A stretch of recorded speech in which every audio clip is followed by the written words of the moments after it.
Yes, people, we are back live. We are back live on the Sarcasm City TV YouTube for another edition. I know it's been a minute, but another edition of Talk Your Ish, which is the fan calling show on the channel, which is open for anybody to call in. I know I labeled it the Premier League fan calling show, but if you happen to be a fan of a club outside the Premier League, feel free to call in. That could be La Liga, that could be League On, that could be Serie A, that could be another league in Europe. It might be a league outside of Europe. So it's open for anybody to call in. It doesn't matter where you're calling in from. Doesn't matter who you support. Doesn't matter if you're a regular watcher of Sarcasm City TV or you're brand new. You could have found the channel today. Could have found the channel yesterday, people. Link is in the chat. I will add it to the pinned comment to call in. Only one rule when you call in, people. Camera must be on, facing forward, people. Camera on, facing forward in the light as well. And that's not because we care what you look like. I can't stress this enough. We couldn't care less what you look like, people. It's safety protocols, man.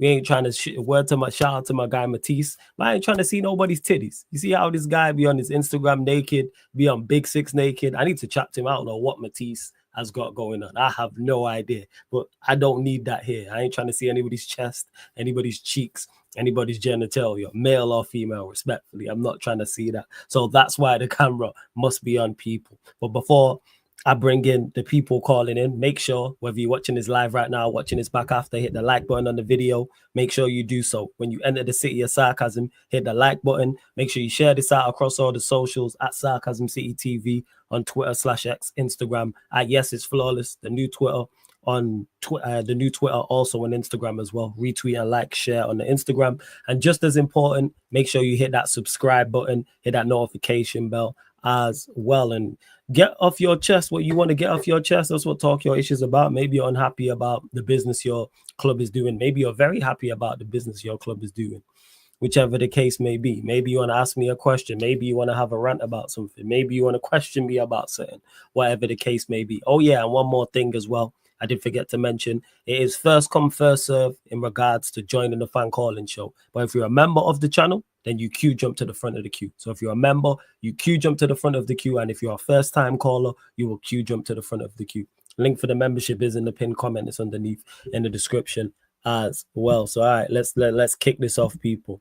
Let's kick this off. I believe he's in the building. He's here. Sai, you there? What are you telling me? You good? Believe he's in the building. My like Sai is in the cut. Yes, Sai. What you saying, man? All good, fellas. All good? Yeah, man. Oh, bless. What you saying? All good, fellas. A little bit pissed. That's why. Angry. You're angry? Why? What happened? What did I miss? My barber went to vacation. I look like shit. I had a meeting yesterday. I have to go like this. And coming. See, I went like this. Okay, it's fine. Okay. Okay, carpet. I apologize for them. My looks. See, for me, if you are going to meeting, you have to be 100%. We can't go like this. We have to be 100%, and it is important meeting for me. Yeah, and one more thing, I am coming back to my home place, my home. Some random guy is talking at airport. He's talking big, as loud as I can. I really hate that. People talk loud in airports and hospitals, man. I don't know why. I don't know why either. Yeah. See, I look like shit. See, I don't see. It's summer. I don't like growing hair. I don't like this much hair. I want clean shave all time. I'm absolutely pissed about it. But apart from that, watching cricket, India lost, and West Indies all out for 27. Oh Jesus! That's why I don't watch the West Indies no more, man. In Test cricket, done. And coming back to the football, so before I start, all good. People subscribe to Sarcasm City TV. Road to 16K. And if you want jokes, banter, all that, come to playback. Sarcasm City, same playback. Subscribe to Flawless. Done. Now, I want to see. I asked a question in Bandam United earlier that United are creating chances, but they are not taking because of some shit plays. Right? I seen that. I have done some research. United created 66 big chances last season. And from 66, you have scored 45 or 46 goals from that. I think, for me, that shows Ruben Amorim system is working. It's working, but there is no players quality. They lack players quality. Now the attacking players are coming in. Now, okay, Mbembo is not there yet. He will join soon in 2028 to 2027, hopefully. That's why I want to see. This guy is such a dick. This guy, yo. That's why Flores. See, Chelsea sent 3 That's players. funny though. I can't lie. That's funny, yo. You got me. I got no comeback. That's good. That was a good one. That was a good one, yo. Go on, carry on. See, you are signing players, and still there has to do, but the attack is revamping it. And yes, I can see your defense is good. Your defense structure is good. I can see you don't concede goals as much as Eric Ten Hag. I can see there is a system working, but it totally depends upon how Ruben Amorim pick his players and how these attacking patterns work. If these attacking patterns work and if he picks good players, I think you will finish around top 8. Here's the thing with that, because we answered that because you asked that question at the end of the Man United. So with that, yes, we did create chances in the system, but we still didn't create enough. Yes, with better attackers, of course, we're going to score goals, and that's going to happen without question. But we still didn't do enough. When you look at where we rank in regards to big chances created, and then when you actually watch us, you see how far away we are. Like because someone, not you, but someone, I think it was like last month, mentioned it. It might have even been a couple months ago. It might have even been long ago when the season ended, and was like, "Oh, Manchester United did what they didn't ask the same question to a United fan, and they were saying the same as you, like, oh, we create enough. It's just the attackers." And without even looking at the stats, I know we was low on the list, because you know why? Because I watch us. I don't need stats to tell me that we're low on the list. Do we create? Yes. Do we, with better players, 110%? Do we do that? I mean, do we create more and score more? Yes, but we still don't create enough. And also on top of that, it's not like it's just the attack. If we was defensively sound and the midfield was cohesive and we was good off the ball in that sense, and on the ball we're good building up from the back, and the midfield's good at playing the ball through the lines, etc., and it was just the attack that was the problem, I'd go fair enough. It's much more than just the attack being the problem. And you already half answered the question yourself when you mentioned about the personnel. This manager's biggest issue is that's why you don't hear me complain about the system. I think the people who complain about the system, I think it's a very lazy narrative. Any system can work. Any system, any formation can work at the highest level. So we'll just use the Premier League. Any system, but you have to have the right players, number one, and then two, you have to implement it correctly. Because multiple other teams play the back three. I've seen Newcastle play the back three. I've seen Brentford play the back three. I've seen who else plays the back three? Wolves played the back three. None of them look as bad as us. You know what I'm saying? None of them. Chelsea have done it. You see them. You see teams in possession. Go to a back three. So, but people just want to blame it and go, "Oh, the back three, like we weren't rubbish in the back four with Ten Hag. Are we worse than Amorim?" Yes, but it's not solely the formation; it's implementing it. And bad players. You playing Garnacho, Højlund, Shaw, Bruno, back three, back four, back 10. You're not going far with these players. You're not going far with these. So that's how I look at it in regards to it. Will we score more? Yes. But that's just individual brilliance. You put Cunha and Bremo in any team in the Premier League, it probably scores more goals. Because they're two of the better attackers in the league. We'll go. Yeah. Because where this raised point was, I am seeing in Twitter that people are discussing, yes, Ruben will get sacked and Ruben doesn't have any tools about. For me, what I'm saying was, if United create 100 chances next season, approximately we can say 60 goals, right? Okay, 55 to 60 goals. I wouldn't say so necessarily, to be honest, because I just looked up the numbers thing. I just put it obviously in the private chat. Oh, yeah, I seen that. Yeah, United created 82 big chances last season. That is ranked 12.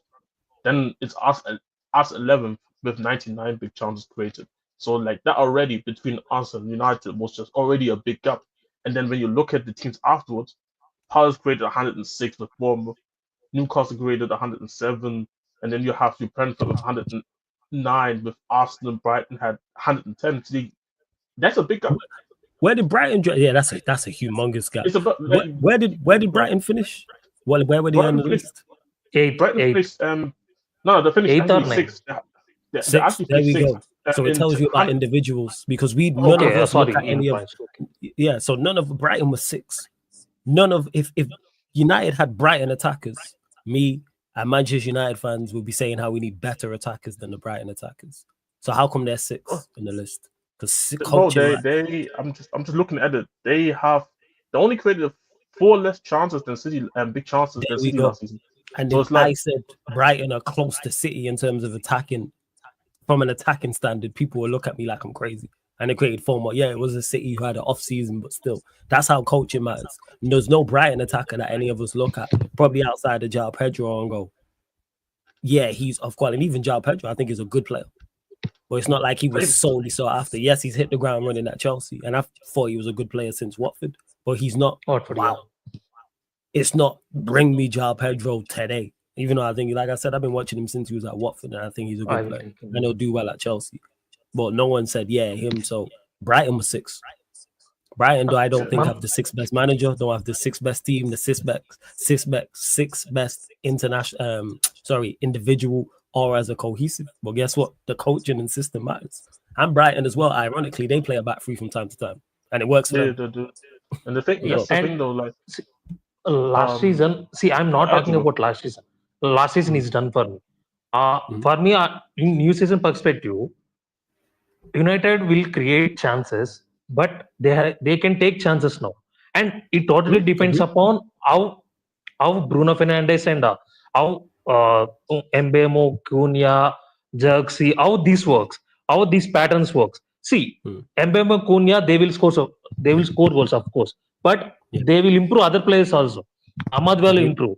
And Bruno, for me, Bruno is a okay player. I don't rate him, but he will work in the system. He will work because he's he's your main player and he's your captain.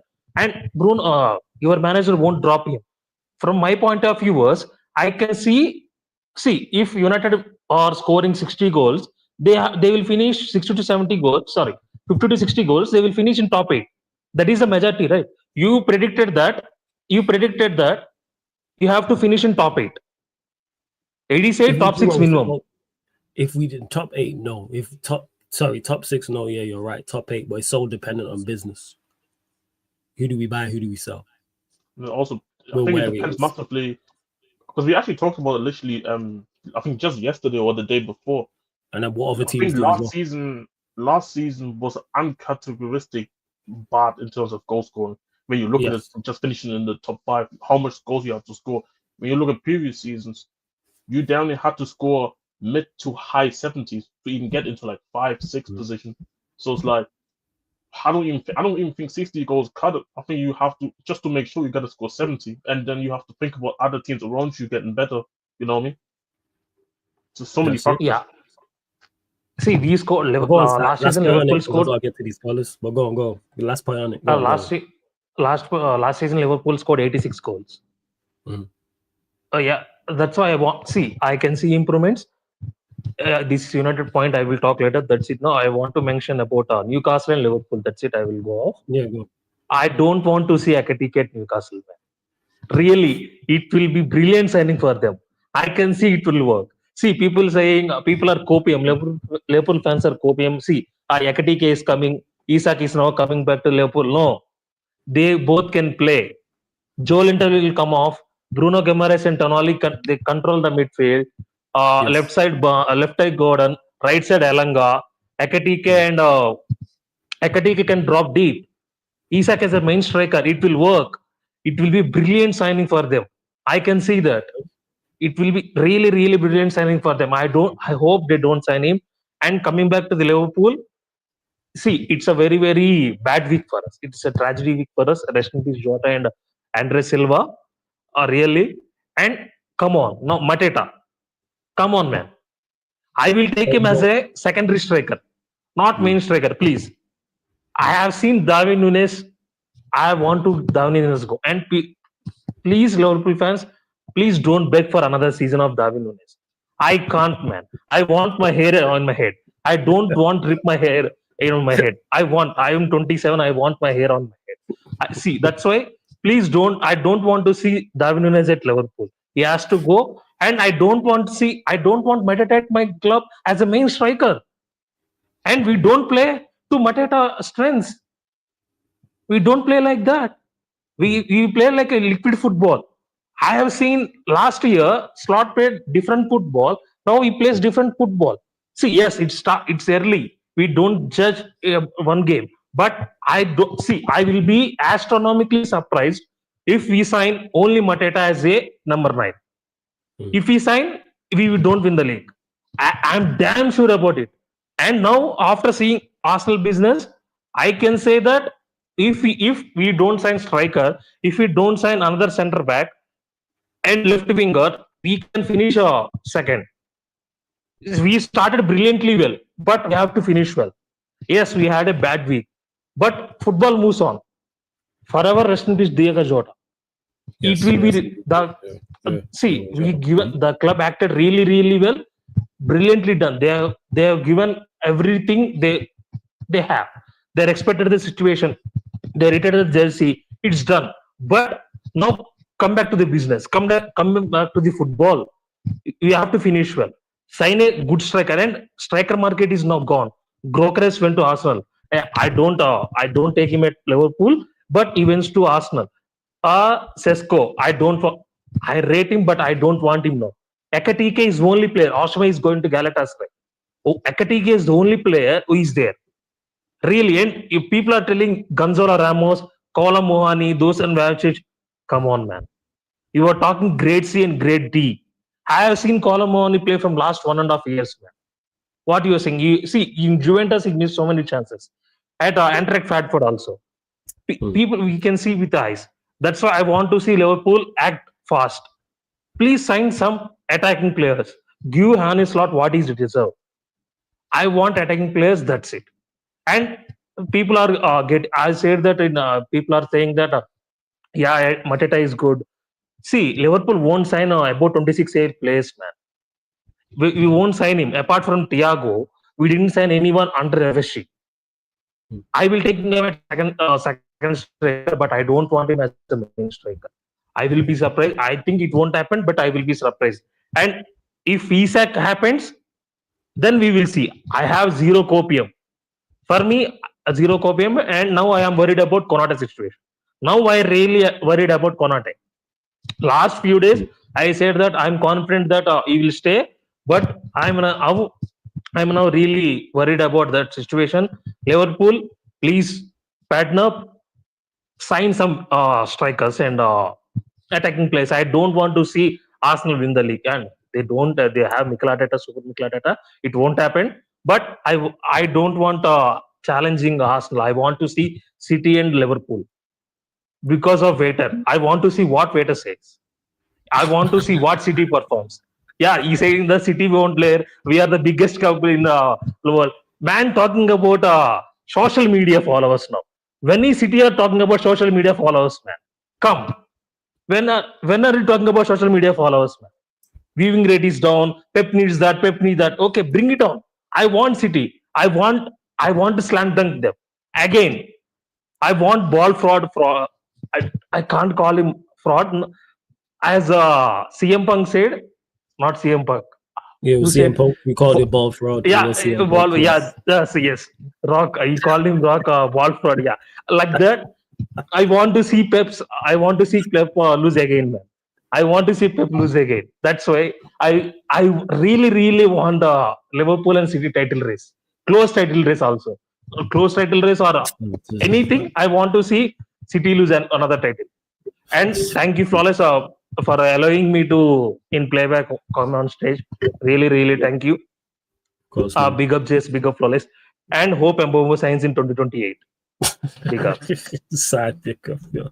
Side on one, big up, yo. We're gonna keep the calls rolling. I'll do my best to get. Don't worry, man. I know I've not done a show in a minute. Everyone hold tight. I'm gonna give everyone ample time to get shit off their chest. If I do rush you, I do apologize. I'm just trying to get to everyone. Link for the membership is in the pinned comment because that will queue jump. That pushes you to the front of the queue, people. And if you're a first time caller as well, you queue jump to the front of the queue. Big up to Sham as well. I want to see happy birthdays in the chat for Sham. Shout out to Sham. He says, big up, Flawless. It's my birthday today. End of the day streaming Sarcasm City TV. Hope you enjoyed your day. Hope you got gifts, money, both, whatever the case may be, man. So big up, Sham. Everyone wish him a happy birthday in the chat, man. Big up to you. Big up, Daz. African King as well, who I'm going to bring in next as well. Chinlu, my done. The lovely Sunshine in the chat as well. Love Sunshine. Shout out to MCFC Fan TV as well, man. Call in MCFC Fan TV. Want to hear from you. Let me make sure no one's actually gonna mash up in my house. But yes, big up to African King in the cut. You good? What are you saying, my G? Yeah, I'm in a good you're mood. ecstatic. Yeah, world champions in that. World champions. Yeah, I'm in a good mood. I've started like streaming and stuff, doing watch-alongs, and it was a good weekend because it started off with some tennis. If you're into tennis, Sinner versus Alcaraz, brilliant tennis, and then I got to see my team become world champions, do the impossible. Not the only world champion that night, obviously Naomi, if you're into WWE, women's world champion as well. So yeah, it was a good Sunday. Big up Don C. I'm gonna do a show with him on Wednesday, hopefully as well. But okay, love that. Yeah. So I'm excited for that one. We got a lot of talking to do. The Nonny deal and a bit more as well. But I'm happy that we won the game, that we did the impossible. We had the brilliant first half against PSG, and for me, I think it's the start of something new. I think it's credit to the team. Obviously, we won the Conference League. People kind of downplayed that. Now we've won the Club World Cup. People are downplaying that. I think next season is a season where we can show that we're back, we're around. We can compete with the best. We've shown by beating the best team in Europe at their own game. And I think next season is going to be a fun one. I don't think my squad is there yet. Obviously, I still need a few more pieces. Goalkeeper, centre-back, and another attacking player, someone like a Morgan Rogers. But I'm just happy, man. For a while, I wasn't watching football like that. I was on my NBA tip. You was on the NBA thing. I know you was on the NBA thing. Yeah.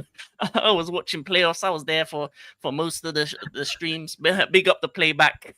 I was on that really because football wasn't really doing it for me. But doing watch-alongs for this Club World Cup, it kind of opened my eyes to the football around the world. The Brazilian teams were brilliant. Even the South African team, Mamelodi Sundowns as well. I loved watching them. So I just felt like as much as people want to downplay this tournament, I think it's something that's going to prestige over time. I think every 4 years, seeing different teams. I think for people that are just so Europe-centric and just only care about Europe, I think it's a good tournament because you get to see some talented ballers from other parts of the world and they show that they can not only compete with the European teams but beat them. You see Al Hilal beating Man City, you see Fluminense beating Inter Milan, you see Flamengo beating us, Botafogo beating PSG. So you see what those teams are capable of, and I feel like as a fan of football, the sport, I think it's better that way. I think the only problem I have with the tournament is where they placed it. I feel like you need to place it within a limited area so that it's easier for fans to get to watch, cheaper tickets. I think in terms of the fan experience, I think it should have been a lot better. And I don't think it bodes too well for the World Cup, especially with the weather incidents as well. So they're going to need to fix up the timings of things and where they place the games as well. But yeah, man, I think it was a really great tournament, a great final. I'm happy that we won, and well, for the next 4 years we're the world champions. So I saw you on back again, and your face said everything about how Fazio Lewis was on one. I knew it. This guy had an hour plus monologue. It's like, all right, cool. I knew what it was gonna be. I already knew it. This guy was on one from the group chat, like the night you don't want it. Never mind the day after. Shout out to Lewis though.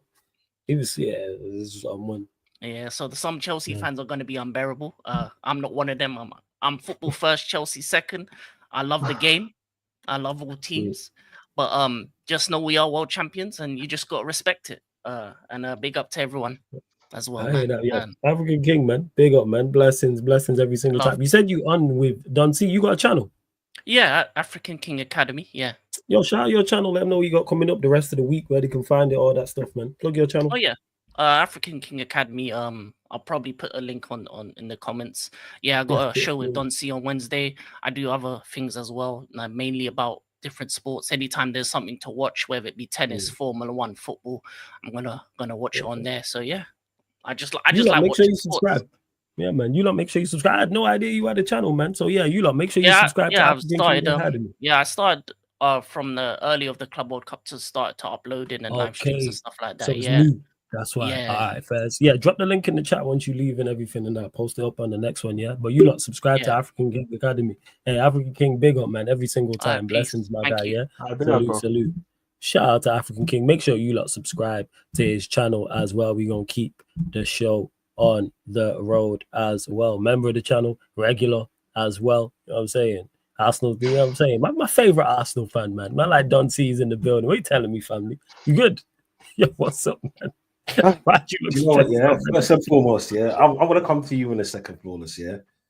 Chelsea, big up, yeah.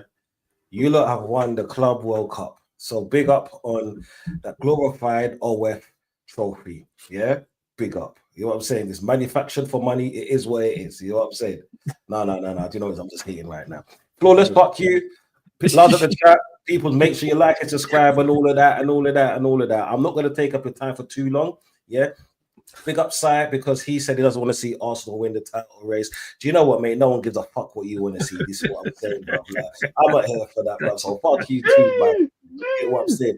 And anyone else, yeah, that wants to say something, fuck you too. All right, then, yeah. So big up. No, do you know what? Yeah, I woke up this morning. Thinking, do you know what? Yeah, when is this Gokere still gonna get signed? Yeah, it's like it's taking a piss right now, you know, because how many more days is it gonna take to sign this blood clot thing? I just don't understand this, brother. Yeah, I don't understand this whole Arsenal. I can't even call it flip-flopping. It's like, do you know when you got a frigid gal here that just wants to tease you? You know what I'm saying? Yeah. It's like, okay, I'm not gonna say what I was gonna say yet because that's a bit outlandish, right? But it's like sort of constantly tease you, and instead of flashbacks. Sorry, go on. Carry on. Flashbacks. And it's just like. You know, you're all licking up on all of that. You're trying about the goosebumps and all the rest of it, yeah. And then she's like, "Do you know what? Yeah, I'm tired. I want to go to sleep, innit?" And I'm like, "You motherfucker." That's what Arsenal make me feel like sometimes. You get what I'm saying? Like, here we go soon, man. The here we go soon. I think there ain't no fucking here we goes, bro. Nah, there's a here. No. There's a here we go soon, Romano. No, why is it not here? You are now. Yo, man, give it a couple days. I guarantee Gyökeres will be done this week. No, it'll probably be done this week, bro. Yeah, it'll probably be done at 12 o'clock here, and at 12 and at midnight 01. Yeah, do you know what's gonna happen? We're gonna drop a new fucking merchandise because just remember when this whole Madueke blood clot thing come out. The Bane mask. That's what you like do. You not gonna do the Bane mask, but I'm doing it as well right now. You gonna do the Bane mask with Arsenal on it. That's a merch idea. Easy. Now you know when Gabriel did the celebration with the eye closed instead. Like what's that? Yeah. I can see that already, man. If they don't have that in production, you know. Yo. Jess, I don't need no backup dancer today for Flawless thing. You hear what I'm saying, bro? Fuck you too, my nigga. I was just thinking of ideas because, like, well, I don't think it's gonna join you guys. It's just like, I mean, I don't know what's gonna happen. I mean, Floor 7, here we go too, man. Like, this the you know, it's ironic, yeah. He's got you on this show, blood. You get what I'm saying? He's got the closest club there is to his heart, both on the show, blood. He's got himself the pussy on Man United supporter, and he's got the Tottenham fan, blood. Like you know, Flawless. I didn't cry out for it. I did not cry out for it. Fuck you, man. You know what Flawless is joy for, yeah? Flawless is joy for that fucking penguin cock, blood. You know what I'm saying? Shout out Europa, man. Hey, big up Europa, man. Big him up. Shout out to Europa. Shout out to Europa. There's a wolf dog, man, but it's a penguin, but it's a dog, though. Shout out Europa, man. Big him up. I told you, yeah? Fam, I told you, yeah. When I catch that sing ting, blood, yeah, that's when I want to go live with it, yeah. And I'm gonna be burning that shit and singing "Kumbaya" all night. You know what I'm saying? That Like is crazy. "Kumbaya," my lord. You lot, Gyökeres, man. That's a very good signing for you lot, man. No. Do you know what it is? That's a beautiful signing. But the fact of the matter is that there's this still Madueke cloud going over my head, and this is what I don't want, because we can all talk about, oh yeah, but then okay, let me show you Arsenal fans something. We went through this with Havertz, yeah. We went through this with Zinchenko. We went through this with Jesus, yeah. Oh no, this like don't watch that man. Even though he flopped at his other club, like he might come to our club and do something. You know what I'm saying? We've heard all of that before. I don't know what Madueke. Cool, he hasn't kicked the ball yet, yeah. But when he has kicked the ball, he hasn't done nothing at his old club. You know what I'm saying? And Chelsea are a decent team. They're a very good team. So I'm not going to say maybe his style was wrong for the team. No, maybe he's a wrong player for those kind of teams. You know what I'm saying? He will shine at a team like Crystal Palace. Do you know why? Because he's got that main character syndrome. Yeah, and I'm not going to shit on him. Yeah. Because even if he's an Arsenal player, I'm still not going to back him. I'm not one of those people that's like, yeah, just because he's an Arsenal player, I'm going to back him. No, fuck that. Bro, you've heard me what I said about Zinchenko. You know what I'm saying? All this time, and he's an Arsenal player. I've been to the Emirates and I've been cussing him out and I've been arguing with my own Arsenal fucking fans about this pussy old dude, yeah? Until, guess what, I was right again. But it is what it is. It's not, I'm not going to play the whole right and wrong game, you hear what I'm saying? That's more of a chick thing, you hear what I'm saying? And, I'm too manly for that shit. But yeah, with the whole Gyökeres thing, I just can't wait for him just to get over and done with. Like, do you know what? Yeah, let's just sign him, because it's just boring now. It's like, do you know what? Yeah, when are we going to get him? When are we going to sign him? When are we going to release the shirts? When are these fucking sexuals going to come out of the fucking cupboard and say, yeah, we can do it? Yeah, one player has changed our fortunes, not realizing we lost one of the best midfielders in the Premier League this season, and we still, and as well as Zubimendi is, yeah, he's not showing me that he's a party. You know what I'm saying? Because he hasn't, and I'm not going to go in on him because he hasn't kicked the ball, because he's a decent player.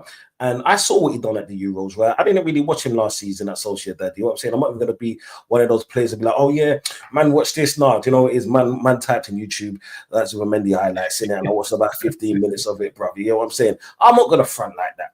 You know what I'm saying? But guess what? All right, catch up here. I am happy.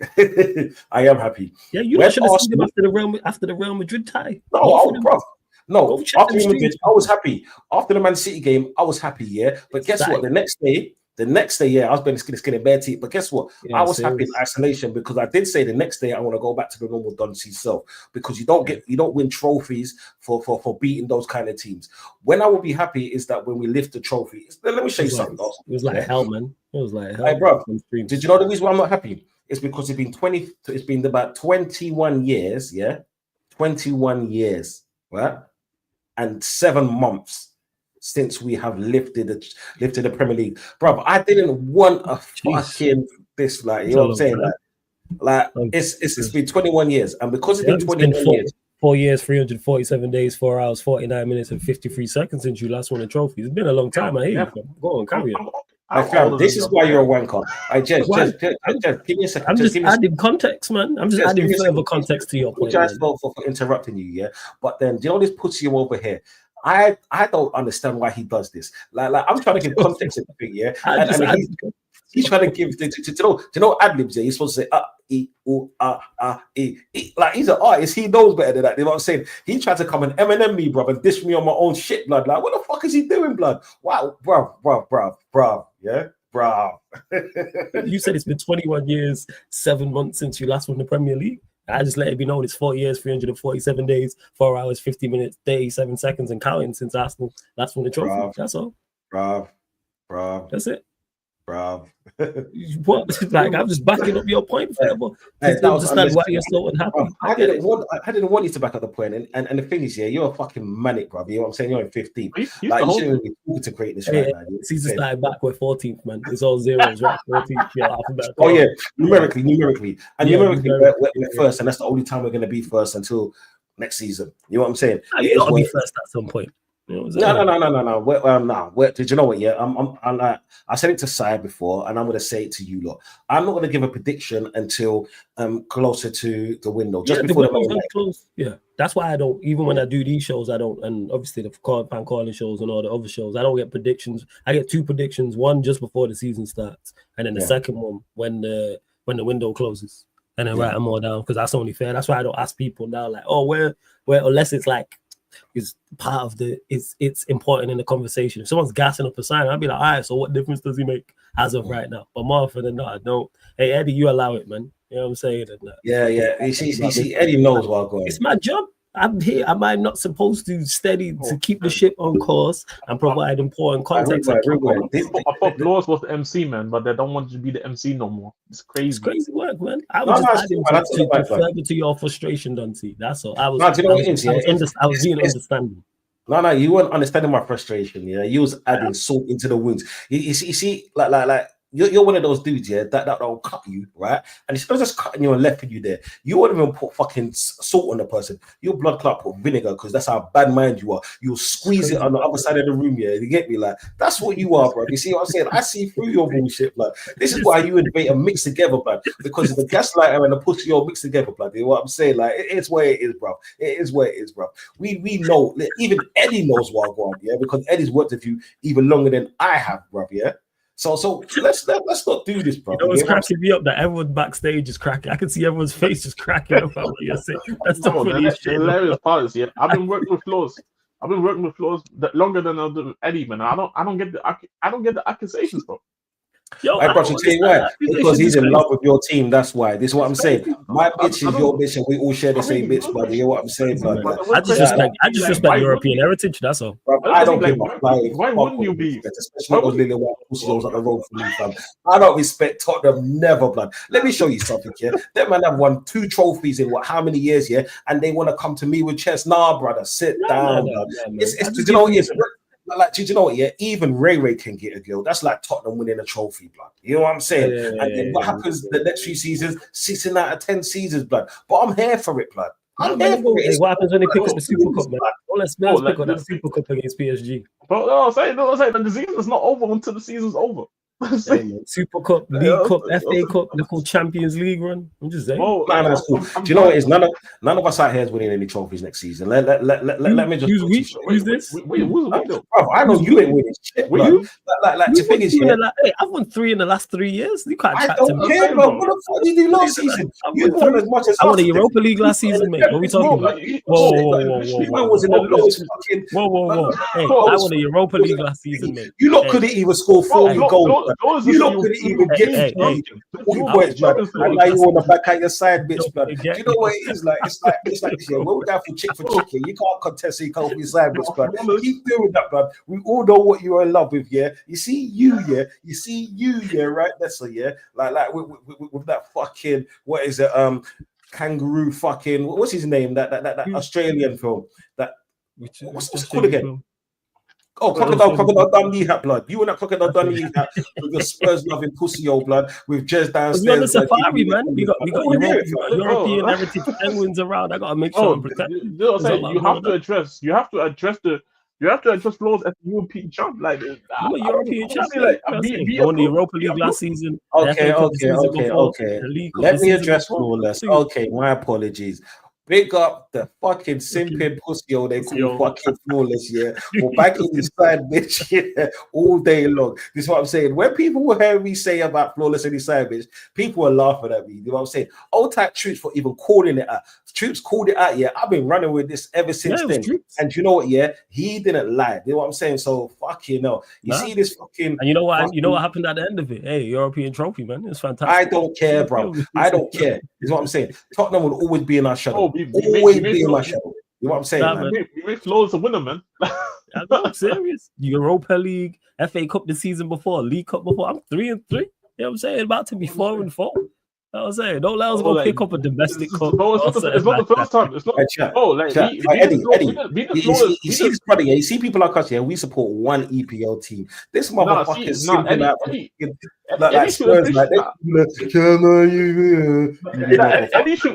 Eddie should. We'll talk here, and Flawless will approve to this, man.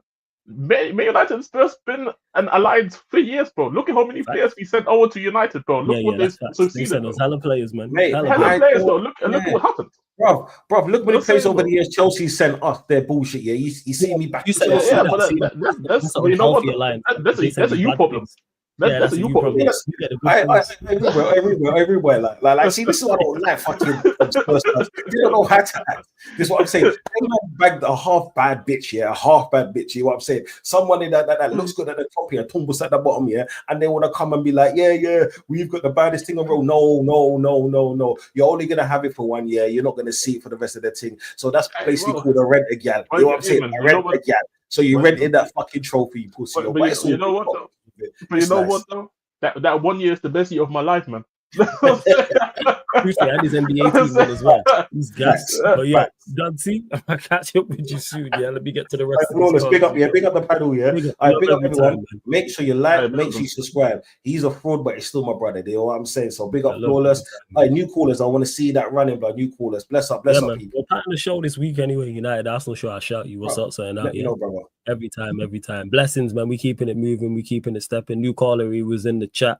So big up to this MCFC Fan TV. Not often we get City fans in here, so big up to him. What are you telling me, my guy? You good?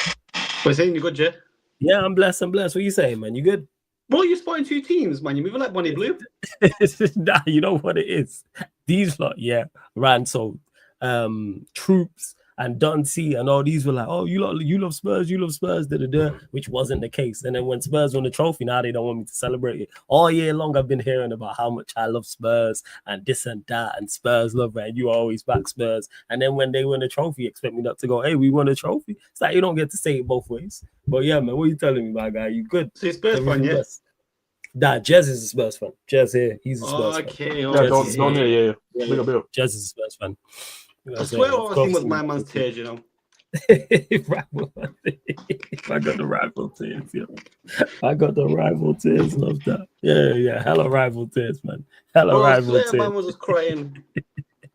Lovely, but hella rival tears. But hey, Thoughts, you lot have been doing a hell of a lot of business, man. You know what I'm saying? Rangers, Turkey, etc. Thoughts on in the coming season? Confident of regaining the title? Not confident? Do you need to do more business? Where do you stand with it? And Pep? Nah, do you know what? Yeah, on a real one, I know man will come for this because it's happened on my channel. Our formation is not working well right now. We're doing a stupid little one centre back and then a 3-man in front, and then all the rest are going up front there. We're just getting hit on counter attack by wingers, bro. Our centre backs ain't fast enough. It looks a bit better now. We're doing a bit of a 4-back. But bro, realistically, we're doing a 3-back, and that high press, bro, pisses me off.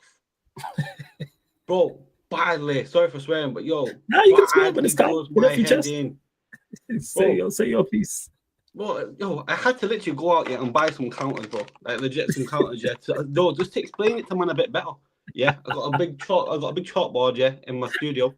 I'm like, we have literally on the halfway line. I understand, about the counter attacks and all that, and keeping high pressure, but it's doing fuck all. We got man like RZY, absolutely taking the back end out of us.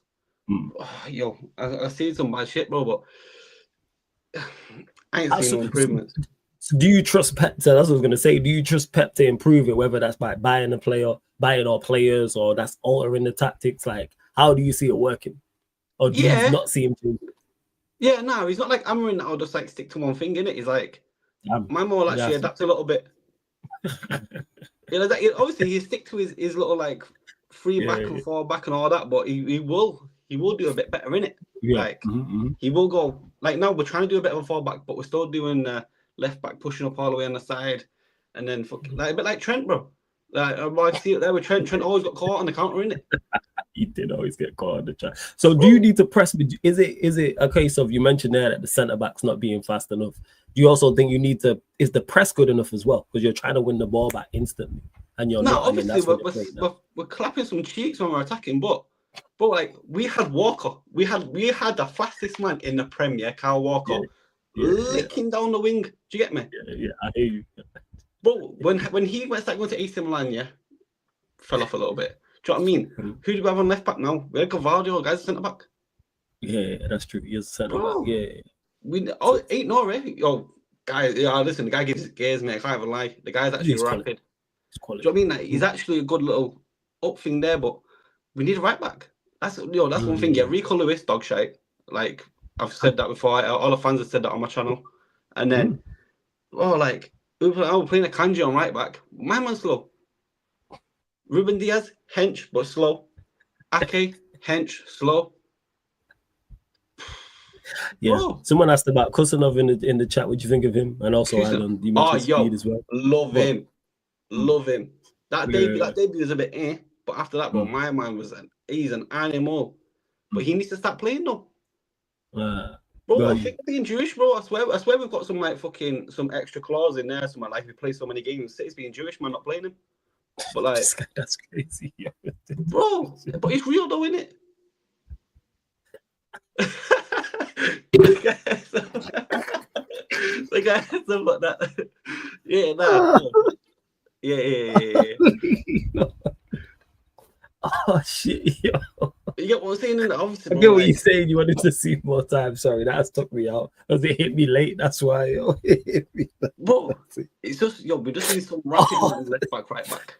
I've said this because when I've spoke about City, and I was saying I think you highly missed someone of Kyle Walker's profile. Like if you had an electric centre back like him or an electric right back, I think a lot of your problems would go away in terms of being caught in counter attacking.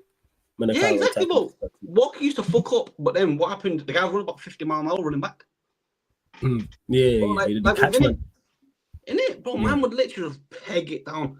Obviously, I know man lost it with his age a little bit, and obviously his family issues and that, man. But we're not putting no one. We're putting a kid who was on CDM in the academy on right back. I don't understand how he wants to go to a free back and put the right back or left back on CDM and all that, but it's not good, bro. It's not because it's stress me. Because every time I see some man, even the 5-back pisses me off as well. Yo, when no use man play a 5-back against us, that does my head in because I know he's gonna score. Yo, I swear to God, it literally reminds me of Southgate. My man whips a handbrake so fast, and what happens? There's 9 man there, and then what's it take? 2 little bastards running on the sides and this squad, bro. Innit? United, bro. I know for a fact you man are gonna score because you got Bruno, he's gonna ping the ball, and then you got some rapid man. Like a Cunha or something. Someone who can sprint into space. I hear you. Bro, it's I'm at a something. I hear you. No, I get it. Bro, it's a stressful day. You expect City to go into the market again? Or do you think this is it? Or do you think you'll do more business? I swear, actually I was happy when I seen it was meant to get Dumfries, but that's gone quiet. But if Kusanov gets to play, I'm happy on him on right back. Okay. So you cool with Kusanov as a right back, not necessarily a centre back. You just want to see him get game time. Yeah, bro, because he's rapid, and my man's an actual animal. When they're going on one-on-one, he's a bit like Wan-Bissaka. Wan-Bissaka would be a serious centre back, not a right back. Do you know what I mean? In regards to one-on-one side, the one-on-one side of things. I hear you on the one-on-one side of things. He's got a piece, so no man can take him. And then what I'll do, Wan-Bissaka will just take you out clean. That's what Kusanov does. Get me? Like if we put him centre back and get a nice little right back that can run back just as fast and put Kusanov as centre back with Diaz or with Akanji or Ake. Do you know what I mean? That'll do bits, but I don't know, man. I want to know about you, man. You little 15th place. All right, would you want to know? Floor's yours. What are you asking? Yo, all right. Nah, here's one, because I've got some mates who are United fans and that. Do you blame the manager or do you blame like higher up? Both. However you want to proportion blame is fine by me, but they're both. Neither of them are blameless. Has the board give the manager the best possible tools to succeed? No, they have not. However, the manager should still be doing better with what he has. Do the best with what you have, and if you fall short because of the lack of quality, I'll defend the manager and say, hey, there isn't really too much he can do with this. But as bad as the team is, it wasn't as bad as he made it look. Because when he took over, no one was talking about expected that. All the records he broke, the 15th place, all this stuff. United fans tried to lie and go, oh yeah, well, I thought we'd be here and it'd be this bad. No, you didn't. No one thought it was going. This is the odd one, but I'm saying general consensus was it wasn't going to be that bad. Get better. That's all I expect. Steady the ship. That's all I wanted him to do. If he would have done that, I would have held my hands up and said, cool. You came in and did your job for that part of the season, and you came in and made it worse. I'm saying you took us from bad to diabolical. Well, would you sack them on a real one? Because I'm thinking about United from back in the day, with like Usman sacked. Who is it now? Solskjaer for finishing second on that. Exactly. Because we did, and it was the right move because the team that Ollie had. That's why we finished second. Because of the individual talent in that team. And Ollie just played them, but it wasn't his brilliance. So yeah, would I have sacked Tamarim? Yeah, he's in an interim, well, not interim role. He's on a probation period during this period of time. Or was, in my opinion. He was awful. There was no positives. Even if he would have won the Europa League, I would have been like, all right, yeah, still moving on. Still, like there was too much. Not winning back-to-back games in the Premier League. That's just one. Never mind everything. How you don't win back-to-back games? Teams who got relegated, I'm sure a couple of the teams who got relegated won back-to-back games. Pretty sure one of them did. So, the team's better than what it should. Go on. Would you kept what's it called, Van Nistelrooy? In hindsight, yes. So when Amorim gets sacked, which is going to happen this season, bring back Ruud and just let him have the job till the end of the season as interim. That's what I'd do. Because Amorim's going to get sacked this season at some point. There's only so far individual brilliance can take you. And it don't even seem like they're backing him now. So when he gets sacked, let's say it's October, November, bring in Ruud till the end of the season. And then it gives you ample time to go and then pick the next manager. But this board full of shit. So we'll see what happens. Ain't you shot yourself in the foot though? Like, obviously, you've got rid of Bearman that plays a set way. And then you've put in for Newman. Now, obviously, no manager really plays this formation on a real one. Like any decent manager, don't play like 3-back, 5-back, whatever you want to call it. And like the 2CM, like man play with wingers, they play with like centre forward or strikers and all that. Like, don't you think you messed up with the money situation you got now? Where why you spending bare dough, changing all the players around, and you're gonna sack him just to get the old semi-old players back? I think you've kind of half answered your own question there in regards to where you said spending bare dough to bring, like, they don't seem to be backing him. They ain't looking to back him this summer, it don't seem so far. There doesn't seem to be a lot outside of Cunha, who's joined outside of Abremo. That's it. There's been nothing else. I don't know if they're waiting for sales, but they seem to be hanging him out to dry. Because of the season we just coming off, you would expect more urgency and more movement in regards to incomings and outgoings. And there's been neither. And there doesn't seem to, and there's not even no reports or news. Granted, we've done better with the new ownership. When we've made signings, it's come out of the blue, but still, I don't trust these. I didn't want them in the first place. So we're going to go back to, we're going to stay on this for a second, but I'm going to go back to, cool. Did bringing in Ronaldo mess up Solskjaer? Yes, called it at the time. It was the most obvious disaster ever. I'm on stream talking about this, and Ronaldo, one of my favorite players of all time. Like, I'm old enough. I remember when he originally signed, and when he was joining, people were like, "Oh, why are you hating Flawless? Why are you hating?" This is dreadful, written all over it. You do not add Ronaldo to that team with those players, with that manager, and think it's going to be a success. Is it all on him? No, but we should have never brought him back. For what reason? Like, no, and it went wrong as expected. And the people I wonder why this went wrong, because we just have people who are not too bright running the football club. Obviously, that was before this ownership group, but even with Ineos, they're not much better, to be honest. They're equally as incompetent from top to bottom. I don't rate any of them in regards to decision making, but we'll see if they get it right. Do you not think it's like the players or with the attitude? Because the players seeing some reports, like look at Sancho, he's meant to have a bad attitude. Rashford meant to have just a bad attitude. Do you know what I mean? Like, I hear that. The players are, even outside of the attitude stuff, because I don't really pay that too much mind. Even with great attitude, they're not going to. The players don't misunderstood. The players are also bad, yes. The players are also awful. And that ties in. That's why I hold everybody from the players, the manager, to the ownership all accountable. Because some of these players shouldn't have been here. Even the manager last season, playing players consistently who were out of form. There's no accountability anywhere at Manchester United for poor performance, whether that's on the pitch or off the pitch. And that's where my issue lies. Because when we played you lot in the derby and at your place, and he dropped Rashford and Garnacho, I was over the moon. I was happier about him dropping those two than I was the result. And I was there. Yeah. Like, it wasn't the result. The result was great, but it was such a statement of intent dropping those two. And I expected the manager to kick on with that. Hold players accountable for poor performances. And he didn't. This is why you get two players in your side, two attacking players, who will go 20 games without a goal. How you go 20 games without a goal? It's because of like higher up though. They're the same, like, yo, listen, do this, otherwise we're just gonna like. If that's the case, leave. If that's the case, leave. Do I believe that is the case? No. But let's say he is being told by the board, you must play this player, you must play that player, you must play this player. Leave them. Because they're setting you up to fail. If a board is looking you in the face as a manager and says, you must play Højlund, and you must play Garnacho, and you must play Bruno, and you must play Maguire, and you must play Onana, they don't want what's best for you. I'm leaving. Yeah, but what if Mama thought, like, obviously he can afford to like cut off his contract and that, but then he's gonna look stupid coming in just to quit. Do you get me? Not necessarily. Not if he's if he's honest and comes out, hey, I was promised stuff from the board and it didn't happen. If he did that now, I'd respect it. Before the season started, if he, as much as I don't like this manager and don't rate him, if he came out and said, I was promised things by this board, that's why I'm resigning, I can see I can see the board are not doing everything in their power.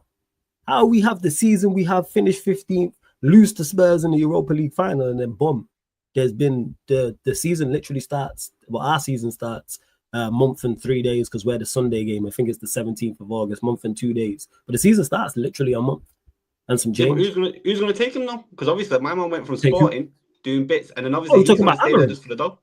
Nah, I mean, again, if you're staying there for the dough, then you have to take what comes with it. Then, if it's a money thing, cool, I hear it. But then if you're staying there solely for the money, you have to take the flack that comes with that. Could Amorim get another job? Yes. Because other Manchester United managers have got jobs. Ten Hag got the Leverkusen job. Van Gaal went and managed the Netherlands. Mourinho managed Spurs, managed Roma. Even Oli got a job. It might have took him like 5 years, but even Oli got a job. Amorim's not that far gone where he can't go and get a job elsewhere. He did enough at Sporting where people will go, someone will take a chance on him. 100%. Even if it's a year from now, 2 years, etc., he could bounce back. But if he continues like this and it carries on, you could get Oli'd. Where it takes you half a decade to get. Man went from winning like leagues and that and doing bits for Sporting to going 15th United. I wouldn't touch him. I swear, I wouldn't touch him if I was in the Championship. There you go. Well, welcome to Manchester United. That's what comes with it. The pressure here different. Someone would look at him though. If he resigned, he'd get a job. In the next 24 months, he'd get a job, whether it was back in Portugal, whether it's somewhere else in Europe, because people will blame United like they always do. Because we're the big bad wolf and we're the reason everybody fails. But obviously, you know, I actually like it. That's why I hopped on, because you're actually real. Like, we see all these men that have moved from like United and gone somewhere else. Like, look at Anthony. Anthony's the best example, and McTominay, how the man are doing bits, not United. Yeah, because you know what? It's different. Certain roles suit certain people. Like I say, him, the league and where he's at best suits him. McTominay being at Napoli suits him. Salute to you. But you weren't good here. And it's happened beforehand, even long before. Even in the Fergie era, there's players who didn't play, but people will overlook that because United was so successful. There's players we signed who weren't successful here and went on to be killers. Diego Forlan, for example. He was Darwin Núñez before Darwin Núñez. Go look at what he did at Atletico Madrid and etc. Go look at his goal-scoring record. I couldn't believe it was the same guy. I seen this guy miss one-on-ones and open nets and all this, and then he went to Atletico. Someone in the chat will pull up his stats. Go check his goal-scoring record after he left. Just because you didn't work here doesn't mean you're necessarily terrible. It just might not fit. Whether it's the pressure, whether it's the manager, whether it's the team, the league, the list goes on. But that's to the side. They were still the right move. Moving on Anthony is still the right move. Moving on McTominay is still the right move. Where United are getting it wrong is replacements. We need to get the replacement spot on with him. Like, that's where I'm at with it. And also selling these lot. There's players we need to sell. We're not going to sell them all, but most of the players were out on loan. Adding Garnacho, get rid of them. So you got Sancho, you got Rashford, you got Anthony, Garnacho, Malacia obviously was out on loan as well. Get those 5 gone, and we just slow with it. Because again, we're to my guy Alam, we're just a deeply unserious institution. That ain't serious. And they haven't been feeling like the next Liverpool though. Like, you know, like Liverpool doing bits, and then obviously they flop before clock came. Do you know what I mean? It could happen. Yes, football goes in cycles. It's potential. We've been here before. It's before our lifetimes, but it's happened before where United have gone on long droughts. So are we capable of going on a long drought? Yes. Like every single club. This could be our turn where we're on now, of course. But we definitely are capable if we carry on, yes. And with this ownership, it's going to be tough with what's going on. Because our ownership, they stink. I mean, it's terrible. They've been dreadful. That's what I'm saying. Like, it could be 2 European golden boots. Yeah, man. See, you know what I'm saying? He balled out. Sorry, go on. No, but that's the thing, yeah. When my man's going from like oh shit, I forgot now. Cool. When my man's gone from obviously like United to another team and all that type of stuff, yeah. But you see what Anthony come out and said? Anthony was coming out and saying like it's the pressure, it's this, like it's the media, it's everything else. You get me? I say this all the time, and shout out to Vale, the same fan who I work with, and he always laughs about me saying this. Playing at Manchester United is different. You are under the microscope 25/8. On the pitch, off the pitch, your every move, everything you say is tracked and diagnosed and broken down by content creators like me and you, like mainstream media, everything on social media. It's literally, and that's what it is with that, where you can go to bed. You play bad for Betis a couple times. Let's be honest. Outside of real Betis fans, no one really cares. One bad game for Manchester United is news for the week. You have a stinker for Manchester United for big money, it's news for the week. At Betis, you can go 5 games without a goal. No one outside of Betis fans is really going to be like, oh my God, go 2 games without a goal and assist for Manchester, or 002. Is he going to be 007? Instantly. That's why you said. So when Anthony said that, it made sense when he spoke about the pressure that's here.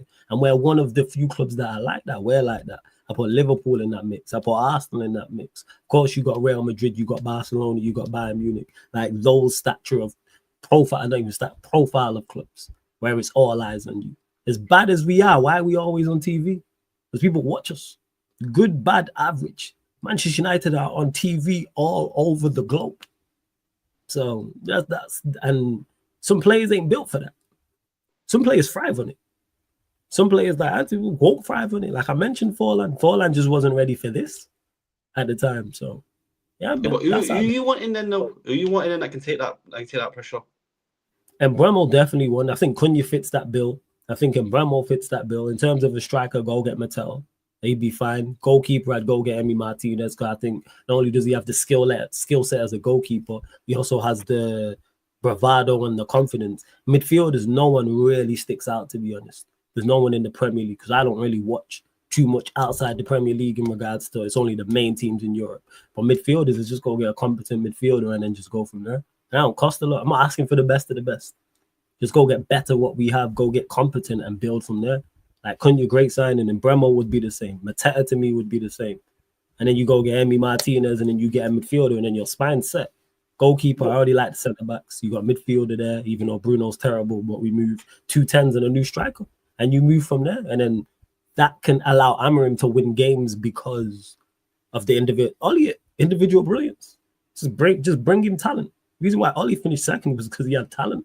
The attackers he had was crazy. And you give him a terrible team, he'll do terrible. So you gonna bring a striker though? Because like obviously you wanna try to bring in like the next gen. I'd go get personally me. I'd go get Mattel, for example. I'd have a look at Mattel. I'd have a look at Ivan and Tony, see what's going on in Saudi, because reportedly he's unhappy over there. I would have sat down with Al Nasser and had a look at Duran in regards to the loan as well. There are 3 strikers there that I would have looked at. Delap unfortunately went Chelsea. Gyökeres unfortunately went, but the strikers out there. But Mattel fits the bill. So in Mattel, like I don't really. Oh, I know if I ask Jez right now, hey, list me a striker that does this, this, and this. He's gonna list some strikers. Strikers, just go find one who's competent. With Mbeumo and Cunha, he only has to be decent. You get Mbeumo and Cunha, that striker only has to be decent, and he'll be fine. He'll get goals, he'll get assists, because those 2 are of a certain level. You know. We'll see. But you're saying there, man, like this is where United fans like mentality are dropped, you know, because obviously I understand it in it, but you're like saying it just has to be decent. Nah, bro. Imagine this, because you man went from Wayne Rooney, to fraudulent. Because I understand what we are. I was rich, I'm now broke. I can't still be expecting to eat lobster every day. It makes no sense. I was rich, man's a millionaire. You know what I'm saying? It was lobster and caviar every day. Now I'm broke. I can't be expecting to eat lobster and caviar every day. That don't mean that I can't whip something up though. That's where I'm at with it. I understand where I'm at as a Manchester United. I know, as a Manchester United fan, I understand where we are. We are not trying to, United are not trying to win the Premier League this season coming. That's when you not go for someone like a Lewandowski then, because then you're not spending big money. Like I wouldn't get big money. Because of the age.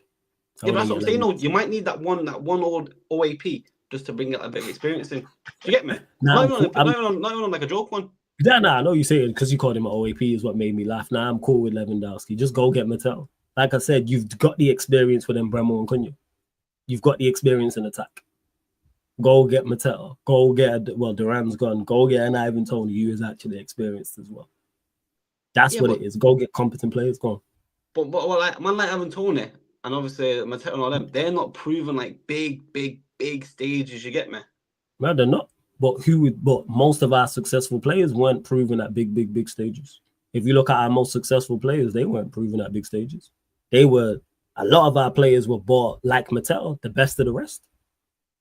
Go buy from the best of the rest in the Premier League. If you look at the majority of Manchester United's successful signings was bought from teams who were in the Premier League, who were performing well. So I want us to go back to that. And Bremo, Cunha, Mateo, Emi Martinez, Belieber at Brighton, for example.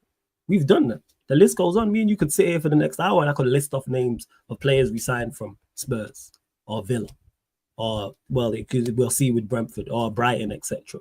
or whoever else at the time, West Ham, Leeds.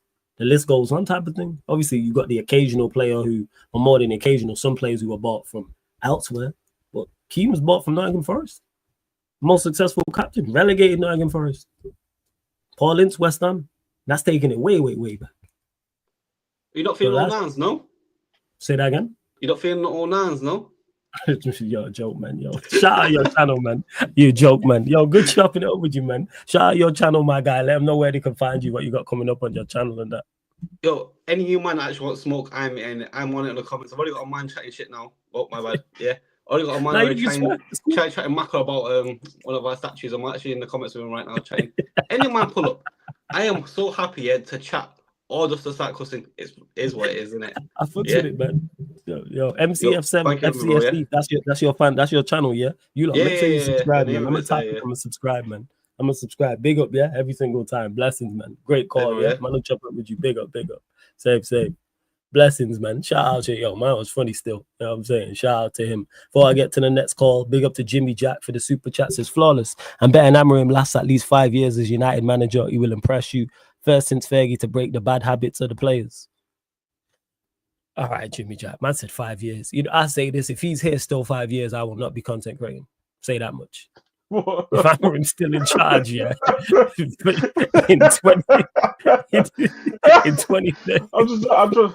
I'm trying to imagine the world like 5 years, like I'm not even in the Premier League. I quit, man. I quit. Actually, no. Let me ask before we go to the next caller, bro. If I'm gonna see you 5 years later, bro, do you think you're still in the Premier League?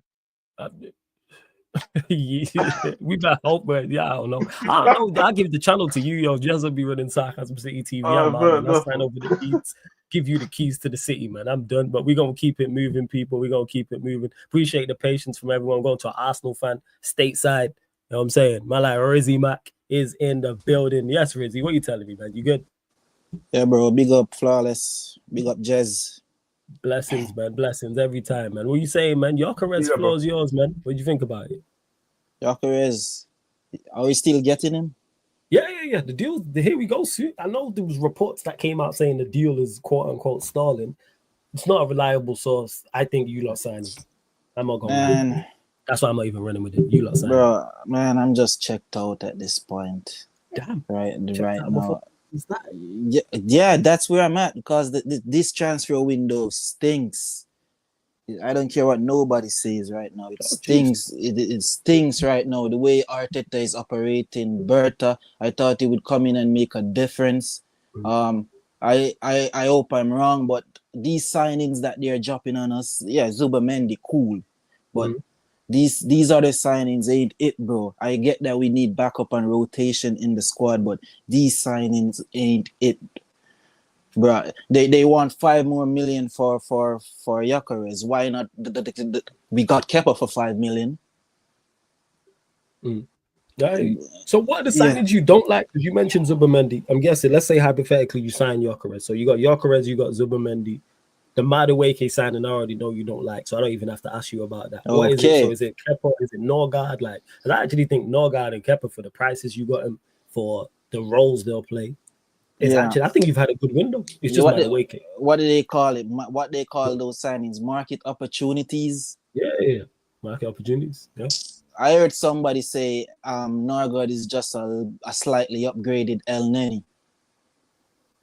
And I kind of agree with that. Sorry, that's funny, yo. Bro, Yo, I actually think Norgard's a good player, but go on. Bro, Like, you know what? Like, I don't even trying to see. The thing is, because the games come from us flawless, people don't trying to hear it. But I actually don't think it's a bad signing. It's just in the context. It's just in the context of how early you made that signing. When you have so many big hitters that you still have to sign, that's why everybody hates it. That's the thing. That's the thing, Jez. Because like, if we had wrap up the most important hitters, as you said, we need the striker in, we need a quality left winger in, we need a quality attacking mid in. Get those players wrapped up. Get somebody decent on the left. No, you're giving me Kepa and Norgard. No, bruh. No. This is yeah. It's that's why. So I'm let saying. me ask you that, Rizzy. If you would have signed Gyökeres and Zubimendi first, and then it was Norgard and Kepa afterwards, you would then be like, all right, that makes more sense. Would you be happier with the window if it went that way?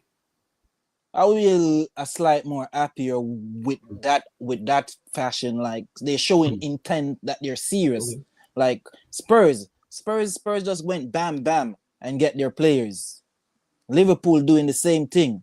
Like, and we're dancing around the players that we actually need to sign. Like, Eze's down the road. Go get the guy. Go get the guy, man. And this Muddy Wick, ever since I get on your channel, like when I just started coming on your channel, you know, I was one of these fans that been banging about these Chelsea duds. Every season. Yes, and you know what? I remember you saying this. Yes, I do remember you vividly talking about Sterling. You know, I do remember. Even before Sterling, before Havertz, bro, and like Rio Ferdinand put that statement out. How dare you? You're a disgrace. I know he's a Man U fan, but how dare you try to bash Arsenal fans? Every fan is entitled to their own opinion, bruh. Like, there's reason why there's such a backlash about this signing. Like, when of these Chelsea players work that we have signed in the last couple seasons under Arteta? Willian left and came to our club and got a belly, got a dad bod. Dude wasn't interested. Yeah. This guy went and got us Kai Havertz when Xhaka left. Who was thinking, oh, Arteta should go and get Havertz now? No Arsenal fan was saying that. You went and got this guy, and I'm still recovering from those misses in the FA Cup this past against you guys. I'm still recovering from that shit, bro. He's still recovering. Because it's another. Oh wait, you mean this one? Yeah, miss. Yeah, that shit was crazy. Yeah, that and the other miss. Still recovering, bro. And they're talking about Kai Havertz is the answer, and the petition that the Arsenal fan, the 4,000 Arsenal fans signed, it should have been 40,000 or more. Get out of here, Darren Bent. I it's a guy I respect, but he's bashing the fans too. Get out of here, bro. All these guys on talk shit, talking up their asses. Get out of here. You might want to put the banner up. I don't know, but fuck those guys. My dad. Yeah, cause right now, I'm saying it right now. Like, Don C's right. Like, Arteta needs to go. He needs to go. Like, the club needs to start looking for their next manager before Christmas comes in. Because say we get even the right players that we need to get. Do we trust this guy? Does Arsenal fans? I know I don't trust this guy to play the players to their strengths so we can get good results and kick on. We have to hit the ground running. Arteta is a total nutcase. He probably do some madness. Try to turn. If we say we get Gyökeres, he gonna put Gyökeres on the wings. I'm not saying that's gonna happen, but this guy is gonna do some madness, something that nobody sees. What you don't trust him? You don't trust him with Gyökeres, like you said. You could play him left wing to then play Havertz like as a yeah. That's the thing. Yeah, or Havertz out wide or something like that. That's the thing, because we still have Havertz, and he's gonna try to find some way to play that guy. He's gonna find some way to put that guy in the team, because all these money he spend, it's adding up. No, this is the season. This is the make or break season, right now. This is the make or break season, man. And this guy's gonna give us. Last season, he gave us fucking Sterling. Talk about you only needed 10 minutes with him. How many minutes you needed with Madueke? How many minutes you needed with that guy to say, oh, he's the guy? Like, and you, when you were just talking to the City fan just a minute ago about like getting in players like to improve on what you got. Like, Madueke is not improving on what we got. That is true. That's why it's such a bad signing. That is true. That is also the reason for the backlash and the outrage and the price tag as well. And you got these people like Rio Ferdinand talking up their asses, man. Bashing on. Why don't you tell Amarin to get him? Advocate for Amarin to go get that guy. Why didn't you do that,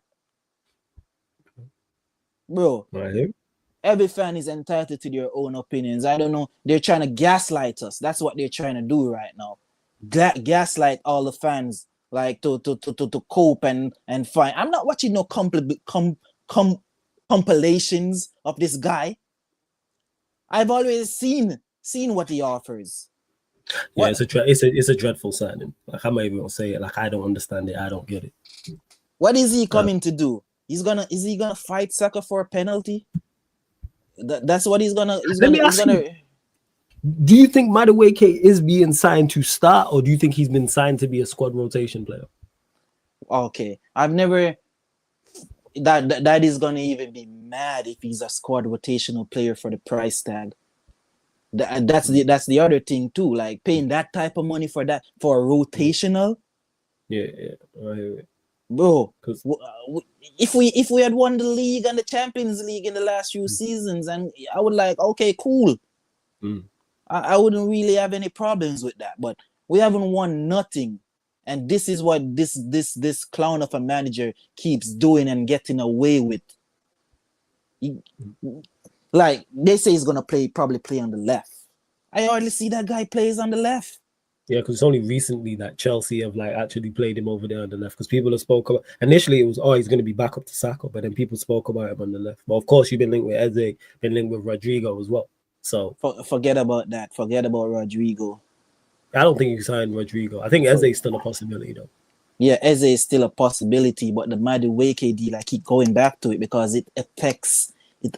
People not realizing that this deal is going to affect like other deals. Yeah. You're gonna, if we say we probably get Gyökeres and don't get nobody else. The way they're moving, didn't get nobody in January, and then this is how you kick off the summer transfer window. This is how you kick off the summer transfer. They don't give a fuck about the fans. They don't keep. That's why I said this club keep treating the fans like they're a bad bitch, and the fans. Some of these fans are simps. I'm not buying no merch, bro, till this club wins something. It's crazy. It's crazy what as I said, I keep saying it, man. This manager keeps doing the same thing, bro. Like it's lazy. The talent ID, it's lazy. And I think there needs to be a RICO investigation or something going on with Arsenal because this shit ain't normal. It's not normal when you peeped it. Like there's some brown envelope deals going on behind the scenes. Crazy. And I saw talks about 1 year leaving. If 1 year ever leave this club and go to Chelsea or one of our rivals, bro, Well, reports came out I think it was either today or yesterday, stating that there's been talks, it's been positive, and he's probably going to stay, which I expected, to be honest. I thought he would stay. But I don't get why you lot signed Madueke when you got Wanyeri, who's better, who can do the same role. That's the craziest part to it. That's the craziest thing. And it's definitely a Arteta signing. And I don't care what nobody's saying right now. Yeah. That's your new left winger, bro, Madueke, bro. I'm telling you, he's coming left wing. I'm telling people that. Anyhow, man. Like, say for instance, I'm going back to Rio Ferdinand. How dare he? This is our season we're talking about, and you're talking about we should accept that guy. What if Man U decided to sign Timo Werner? Jesus, would he be accepting that guy? Would he be happy over the moon for that guy coming to his club? Would you be happy, Flawless? I already know your answer. But... yeah, facts. You already know the answer. Be livid. Be livid. Oh, okay. So that's just one of the examples. So I don't want to hear it from none of these people talking about, oh, yeah, he's already at the club and you can do nothing. But I'm glad how the fans reacted to this, because people are starting to wake up. They didn't react like this when Sterling came in last season. People are on the hype. Sterling the dream. What dream? Raheem the dream. Raheem the dream. Yeah, that load of bullshit. Raheem, man, that was a nightmare. That was a nightmare, bro. They're talking about Raheem the dream, man. Like, bro, because you have the Jamaican connection and all that stuff. No, bro. No. People are starting to wake up and see that Arteta doesn't have a clue what he's doing. And this team needs to win something. We need to win a cup. And a cup is not even enough. It's got to be one of the major trophies, I hear it. Yeah, because he's going to probably have to rip it up like Marvel, because Marvel... like, rip it up and toss it in with the phases. And start again. We're gonna redo the phase. We're gonna start from scratch. The moment we rip it up, we have to throw away Arteta as well. We have to throw him away. He's the first person that has to go. So let me ask you a question then, because I know in the eyes of the fans, he has to win something or he should be gone. Let's say he doesn't win anything. Yeah. Do you think the board get rid of him? Okay. It depends on how he finished the season. Let's say you lot finished third, you're, I don't know, 9-10 points off the top of the league, played fairly well, one game, scored a lot of goals, one more than you lost. Let's say, I don't know, Champions League, again, we'll say semi-finals. Let's say you got knocked out there. FA Cup, you went 5th round, League Cup, 4th round. I think he might sweet talk his way. I think he might sweet talk his way with the Cronkies to let him ride out his contract, because he's probably gonna have 1 year left on his contract by then. So they probably might just say, okay, just ride out your contract, or they might just bind him. I would bind him, but I think as long as the Cronky keep getting that Champions League and the club challenging, I don't think they're gonna be any ace to fire him or sack him, unless he goes back down to like 7, 8, bring us back down to the, out of Europe and all that stuff. And then there's going to be a meltdown in the fan base. I also hope he goes before all that, before any of that shit ever happens, because I don't want to go back there. Those were some dark days. I don't want to go. Those are some dark days, bro. I don't want to go back there, man. And yeah, I know I come in here and I banter people all the time. I banter Chelsea, but damn, man, congratulations, Chelsea. I gotta say that. I didn't see that coming. Like PSG been whooping people's asses all over the place lately, and Chelsea just came and just whooping up a can on them. And yeah, that's all she wrote. Like what's his name? Because Caicedo was bullying people in the middle, like Vitima and what's his name, Verts. Yeah, like talking about Ruiz and John. Sorry, not Verts. Yeah, Ruiz. Yeah, Ruiz and those guys. They couldn't manage it. Even when he was on a yellow, he was still kicking ass. Yeah, he was on smoke. A bunch of Chelsea players got booked and they still kick ass. So it was a good game for them, and yeah, congratulations to them. Yeah, congrats to them, 110%. Yeah, Go. Yeah, but I hope they bounce back though and kick your team's ass, Jazz. I just gotta say that. Wait. You talking about PSG in the Super Cup? Bro, like Raheem the Dream, bro. I had a dream, bro. Like, I didn't have that dream. I didn't have that dream. My eyes were wide open. Hey, yo, RZY, always good chopping it up with you, my guy. Blessings every single time, man. Big up, yeah. I'll catch up with you soon, man. 100%. Yeah, every single time. Big up, because you're always supporting. I see you. Blessings, big up. Shout out for the super chat as well. Says laughing emojis. Okay, I know you'll remember. Of course, I remember that, Jimmy. That's crazy. Big up for the super chat. M. De Niro here hating. Big up the panel, except flawless for comments made earlier. Big up the chat too. Why, yo, you took a shot at me? You know what I'm saying? I say certain back, and now all of a sudden I'm the bad guy. And you missed Don C as well. He was here before as well. Speaking of people we wish weren't here, big up to CP in the cut as well. We're gonna keep it moving as well. We stay in stateside, but not spoke to him in a minute. Very, very level-headed, very, very level-headed Manchester United fan. Very, very sensible, very logical, which makes the conversations with him tough because I know he'd be spitting. Man, like Paul is in the building. You're big up to my guy Paul. Paul, what you saying, man? You good? Yo, I'm good. Blessings, man. Blessings, man. We ain't spoken a minute, man. Thoughts on what's going on at Manchester United. Talk to me. Yeah, I got so carried away. I was on my phone. I was looking. It's cool, man. No worries, man. It's all Instagram baddies and stuff like that. But I mean, listen, man. There ain't really nothing to talk about with United, man. United, we're not signing no one. We're not signing no one, and I've mentally prepared for next season. Flawless. I think the only way out right now is relegation. I'm telling you, it's relegation. Relegation is the only way out because that's the only way these guys could go. Because Manchester United fans, a lot of these guys, they get on social media, they say all this shit, but in reality, man, our fan base is the pussiest fan base in the Premier League. I'm convinced because no other owner could do what Ineos and the Glazers have done and get away with it. And it's like everyone's just sitting there, like it's just like we finished 15th, no signings, nothing. It's just like everything is okay.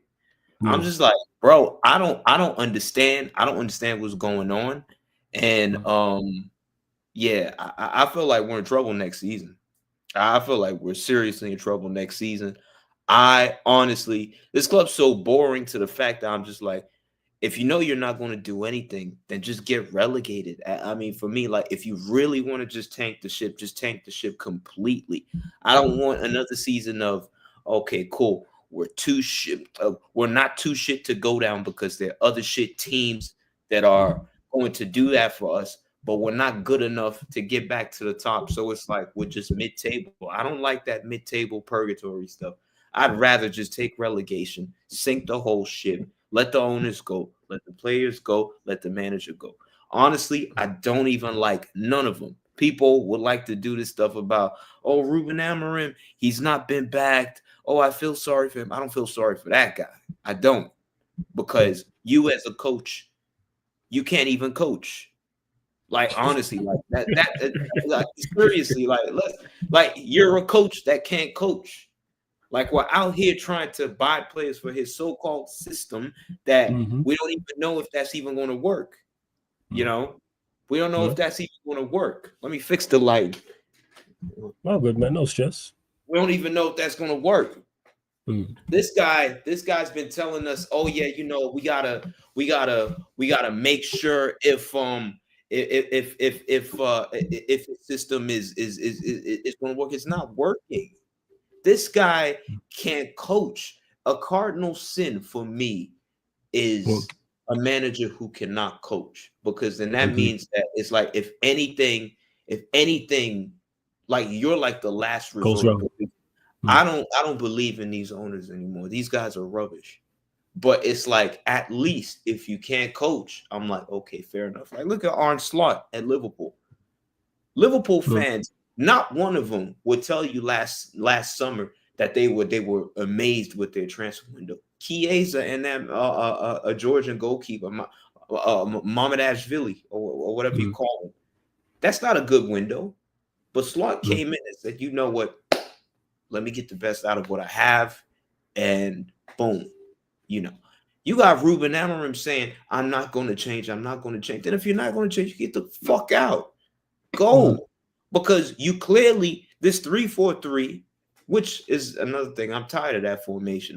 Let's just go back to a 4. Like, I was one of the people who were criticizing people of, formation change. But now I'm just like, you're a fraud. So why should we continue with your 3-4-3 system? Let's just go back to what we know. And let's actually just go back to basics, because what you're doing is not working. I'd rather even we go back to a 4, because if we somehow get this Mbeumo deal, somehow, I don't know, if we somehow get it, then it's like we have more options in attack. Then because then that means Mbeumo and Diallo will be fighting for the right wing, as opposed to, we're playing wing backs and everything like that. And I'd rather just a normal back 4 of Dorgu, Euro, Delit, and Maz Rowie. That's it. And in the midfield, it's actually a good 4. That's a better 4 than just trying to add an additional defender in there, which just complicates everything. You add your goalkeeper. Hopefully, it's not Onana. Onana is out, so if that 21-year-old goalkeeper can do something, you switch it up.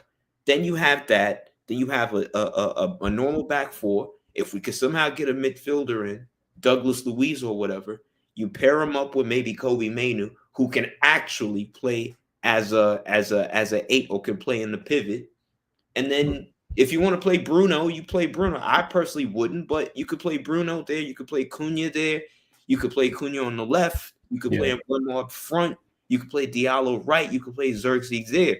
So I'm just like, all really we just need to do is, if you could sign 2 players for me, Mbeumo and maybe like a Douglas Luiz or whatever, switch the whole formation back. That whole team looks completely different, and you can actually maybe fly up the league. I'm not saying we're going to do anything crazy, top 4, top 5. I just want minimum a European spot, 6th, 7th place. And I'm telling you now, that could actually just about get you into Europe. But I don't know what's going to happen.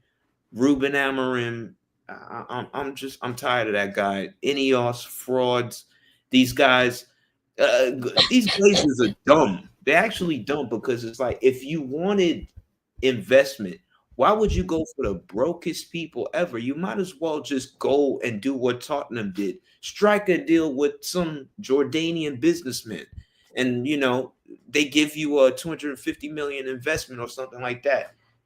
Like, why would you go for the brokest guy who now all of a sudden, Ineos haven't been here for 2 years, but the money's ran out? Like, make that make sense. 2 years they've not been here for, and the whole money is out. All this sacking. And I was like, listen, cool. You sack people. That means we're saving money. We sacked all those people. We still don't have money. So what else are you going to do now? Like, this club is not even looking for loopholes or whatever. Like, cool. Are you going to break FFP? If you know, like, the whole situation at the club is dire, are you going to do anything? Are you even going to launder money to even just like that Forest businessman? At least he's doing something. Yeah. The business, like, are you going to do anything? Bro, don't bring that dude up, man. They're not doing anything. So I'm just like, bro, for me, man, it's like, just relegate the football club, man. I'm not really out here just to finish 14th again, finish 15th. Like, I'm not doing none of that shit. Let's at least go down. Then I know at least we're in League 1, League 2, and then we'll work our way back up. If we ever get back up, cool. If we don't, then it's been a nice time. I go support Barcelona and some shit like that. What was the final streak? Because you mentioned there about the owners being terrible. What was it? I'm presuming it was multiple things with Ineos that made you go, "Hey, these lot ain't serious." It was January. They let Rashford go on loan, and there was no. I mean, in hindsight, it was Tell, and I'm like, Tell, let's be real, he's a rubbish player. So I wouldn't have wanted Tell anyway. But just the just the inactivity to sign anybody is just like, bro, like, why would you let a player go? Why would you even let Anthony go? Rashford, I don't even care. Rashford, his you know, he's damaged goods now. I would have kept Anthony. Anthony was the player I would have kept. I would have kept Anthony. Heck, if you even knew that the Sancho thing wasn't even like a permanent sale, I would have broken that loan, whatever, with Chelsea and brought him back as well.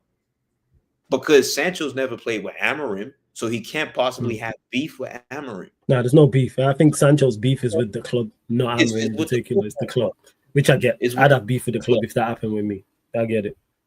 So I just feel like there were just things that they could have done. And Ineos, for all the signings they've made, they've only bought 2 attackers.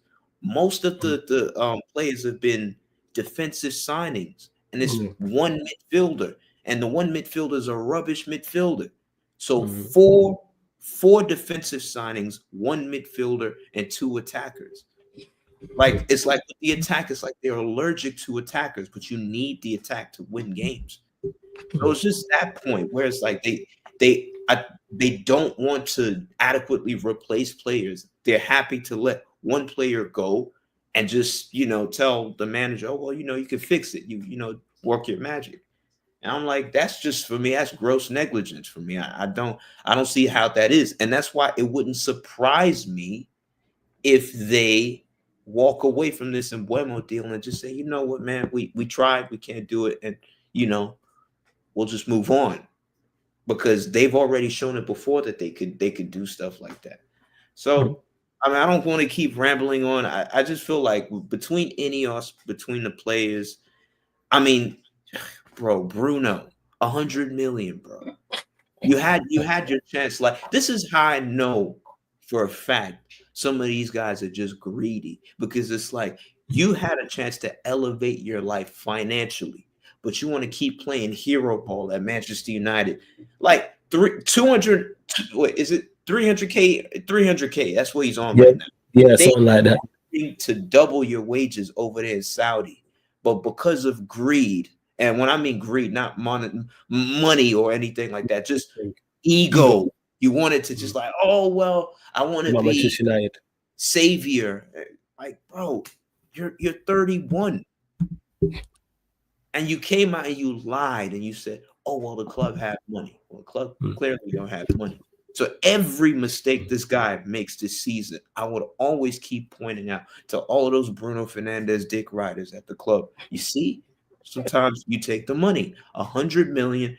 Worst case scenario, you pay him off. But if you pay him off, you probably still have about 70, 80 million left. We didn't even have to pay him off, Paul. Like you mentioned, they was offering more money. They was offering him more, so there's no payoff.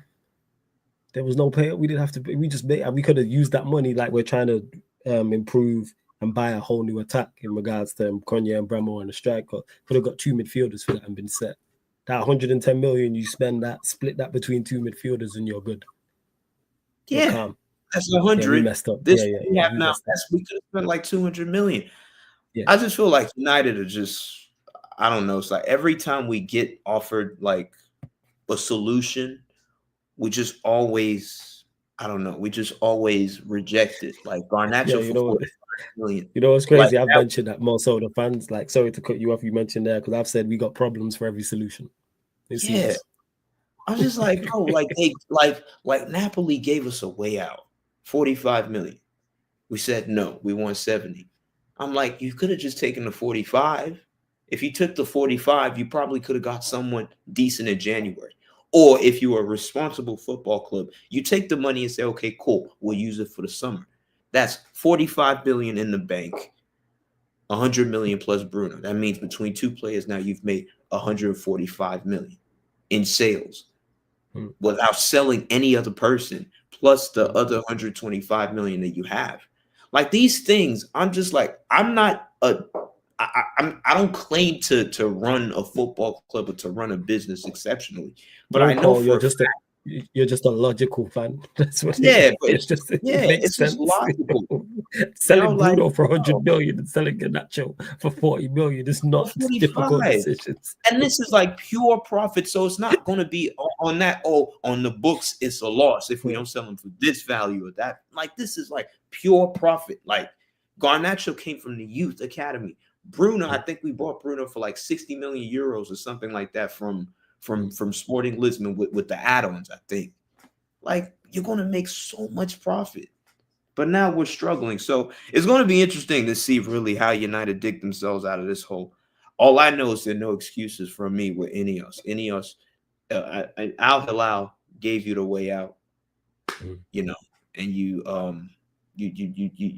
chose not to take it. So you had to live and die by that decision.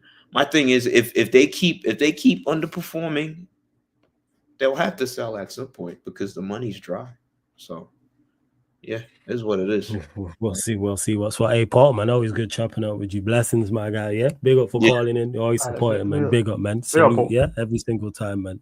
Shout out to Paul. See that, man. Paul, see you. I like talking to Paul. You know why? Because he lets me know I ain't going crazy as a United fan. You know what? Hey, man, before you continue, man, I just want to say, man, ban the word Nottingham Forest, man. For those that don't know, Jez is a Spurs fan, so he's talking about the whole Morgan Gibbs White thing. So that's why he's saying Bun Nottingham Forest. Big up to Northside for the raid as well, man. Big up my G Northside for the raid. Everyone who's joined over from Northside's raid. What's the news with the Gyökeres deal? Because I've seen the title of Northside's video. Is there any more information? And love to the lovely Cube in the chat as well. Cube, nothing but love. Hope you're blessed. Hope everything's good as well.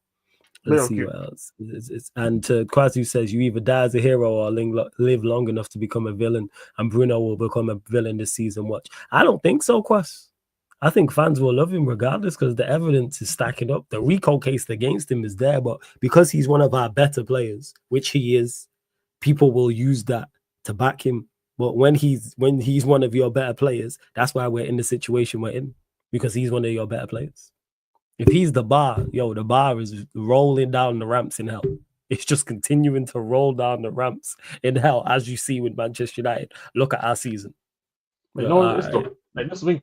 But that's why I say though, like when you're in desperate times, and like you know how people are, man. When you're in desperate times, man, they're trying to cling on anything that's possible they can cling on to. That's why you see a lot of people giving like Bruno the thing. And one thing that doesn't help is that one thing you can give Bruno is the guy sometimes can show up in certain moments, man, just randomly, and then you see how the narrative all of the sudden changes. Like, even though he can have 4 games where he didn't perform well, but then in the games where he did make a change, was an important game. You know what I mean? So, like, yeah, man. Yeah. But yeah, we're gonna keep it moving, people. I think we've spoke to him before. I swear I have, but it's been a minute. Man, like Condinho, Abdullah in the building. My guy, what you saying, man? You good? What's up? Sorry, I was on mute. So. It's all good, man. Yeah, we spoke before, man. What are you telling me, my guy? You good? I'm all right. I'm just tired. I'm just tired of everything. I'm back in the United condom. I came back yesterday. Okay. And I'm tired already of the UK. I went to visit my cousins in Sweden, and I'm already tired. I could just feel the air, man. It's just boredom, unemployment, and it's just dead. It's just dead. It's just dead. It's absolutely dead. Like, welcome to the UK back, man. There's nothing. And then I see just discourse of my fan base complaining.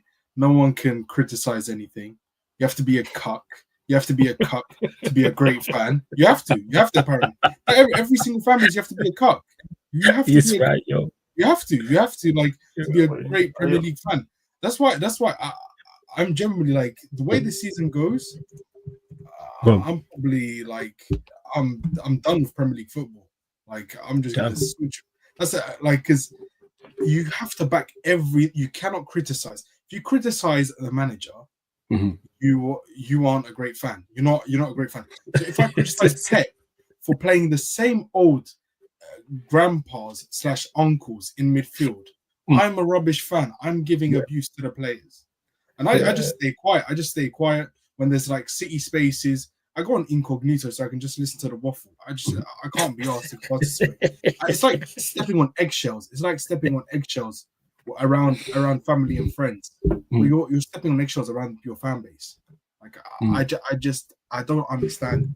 I watch the United scam as just banter, just like laughing at that guy, man, like Brent.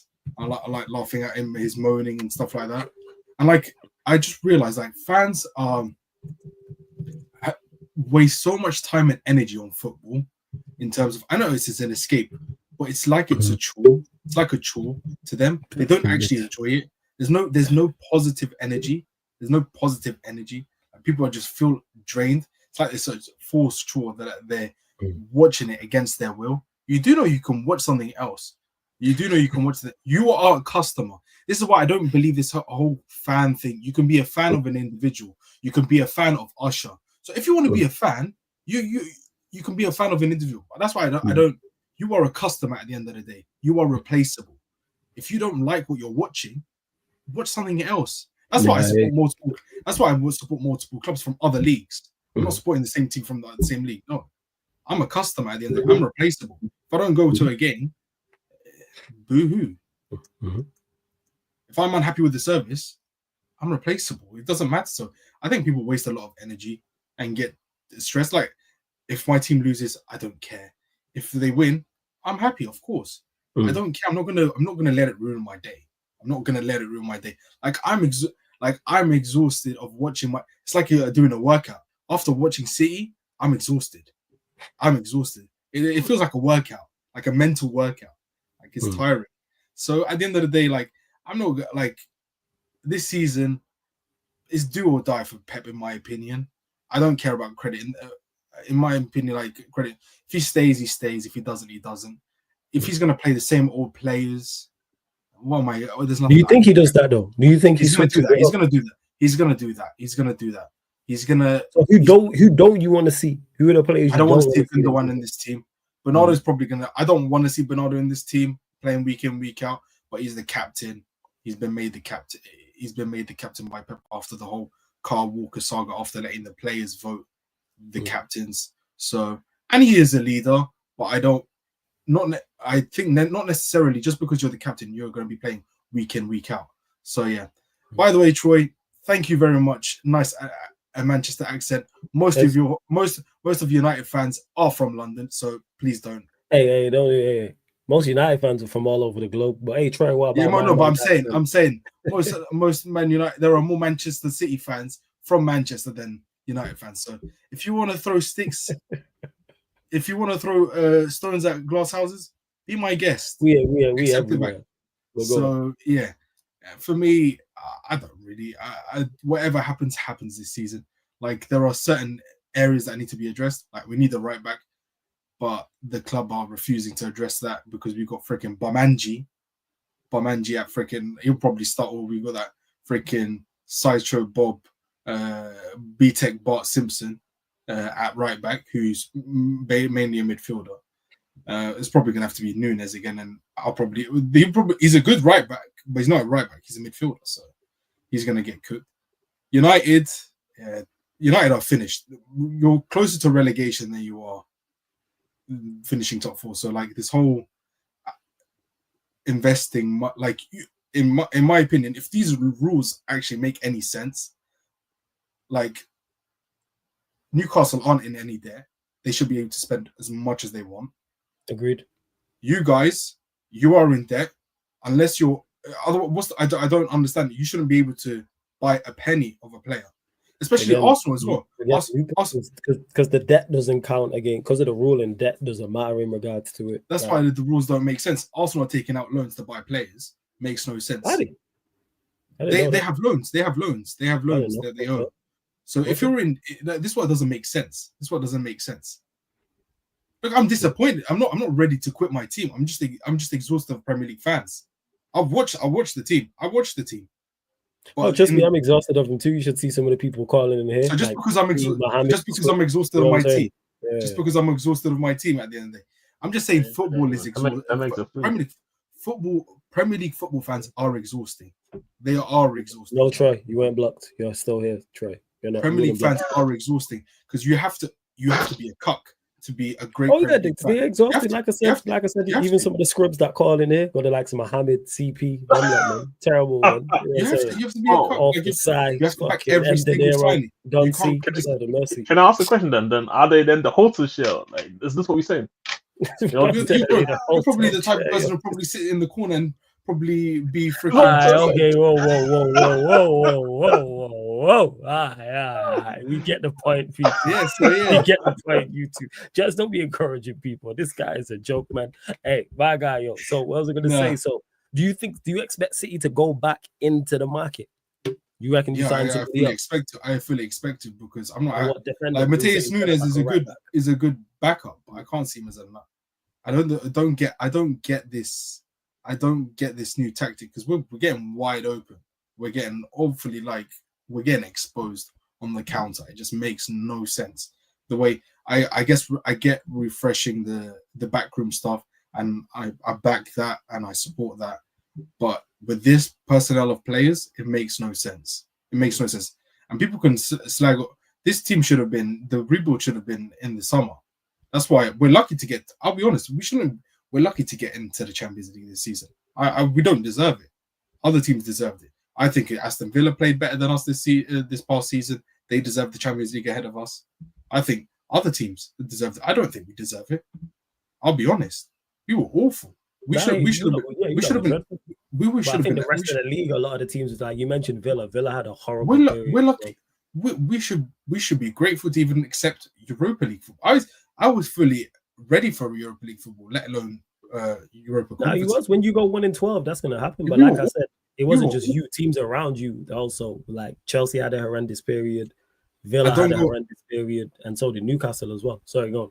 I don't get what's going on with our goalkeeping situation either as well. Edison's head looks like it's in Saudi. I don't understand what's going on. I don't trust Ortega, our backup goalkeeper, just because of one performance against Spurs. He's lived off that. I still haven't forgiven him after losing in the 23-24 season, where he bottled that FA Cup final against you guys. So yeah, we need the new goalkeeper, and it makes no sense because all of our goalkeepers, even our third choice goalkeeper, all of their contracts expire next summer. All three of them. Yeah. So it makes no sense. The Liverpool team will play contracts expiring.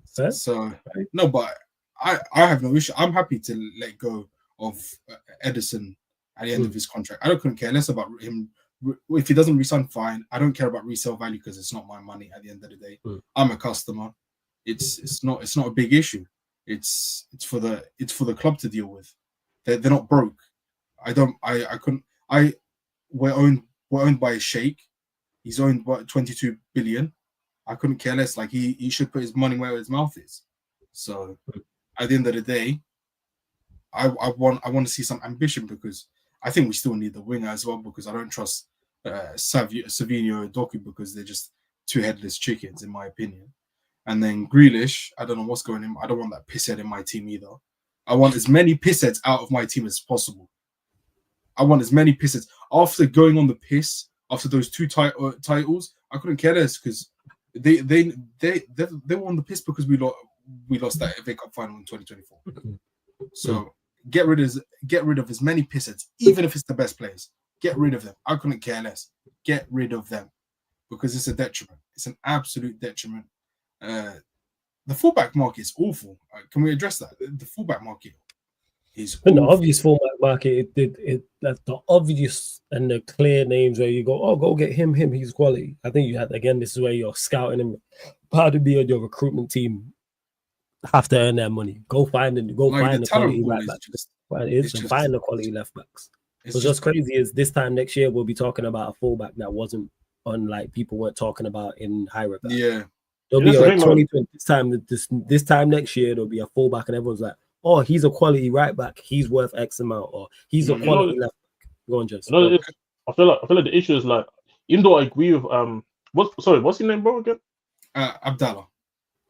Yeah. Even though I agree with you in terms of the overall point, because we all know that what type of quality City is looking for. Like what City's quality is not maybe other clubs' quality.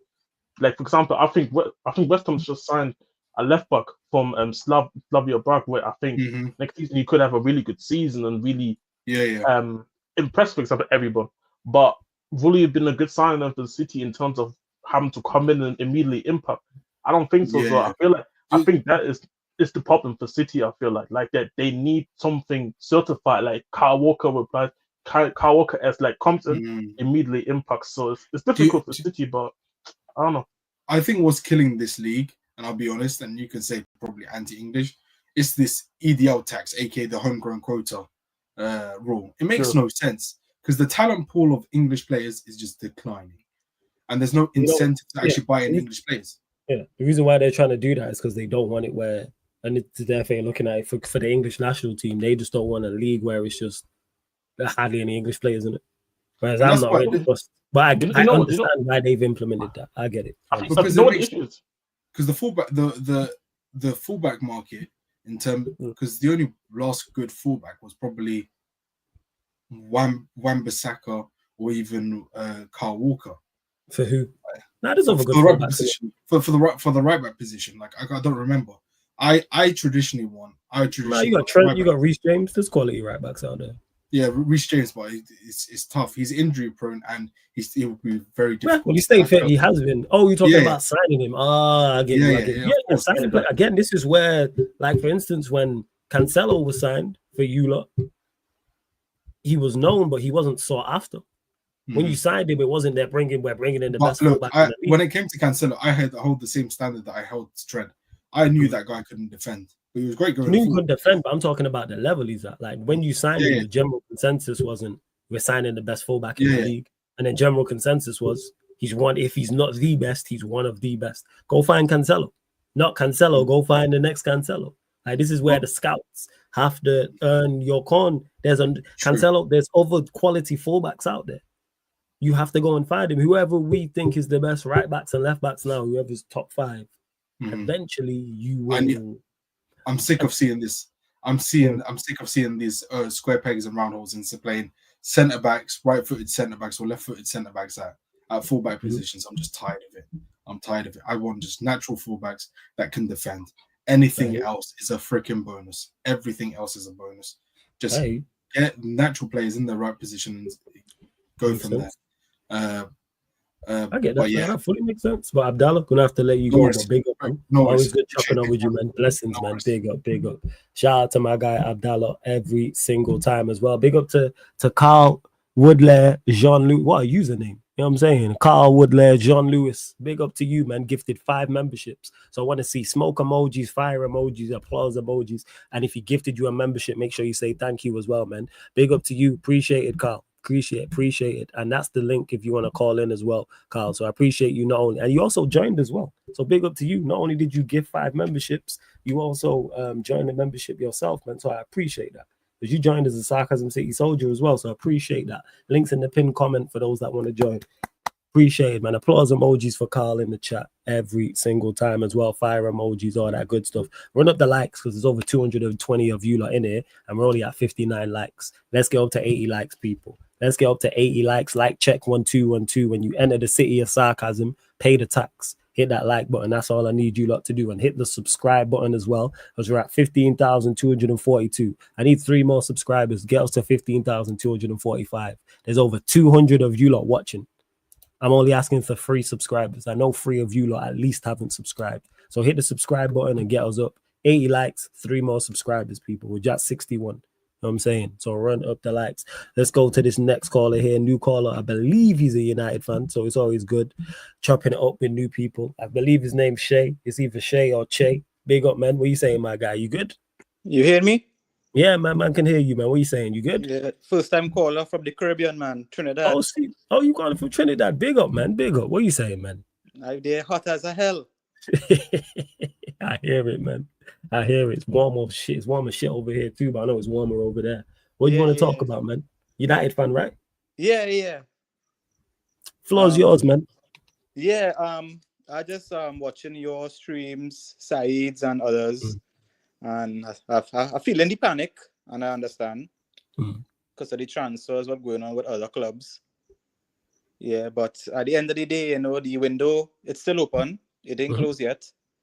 And I get the frustrations, and but in reality, we have bum players that we're trying to get rid of. Facts. And we want good bank for them, but it's not the reality. I hear you. I think any money for them is good bank. Yeah. I've said this.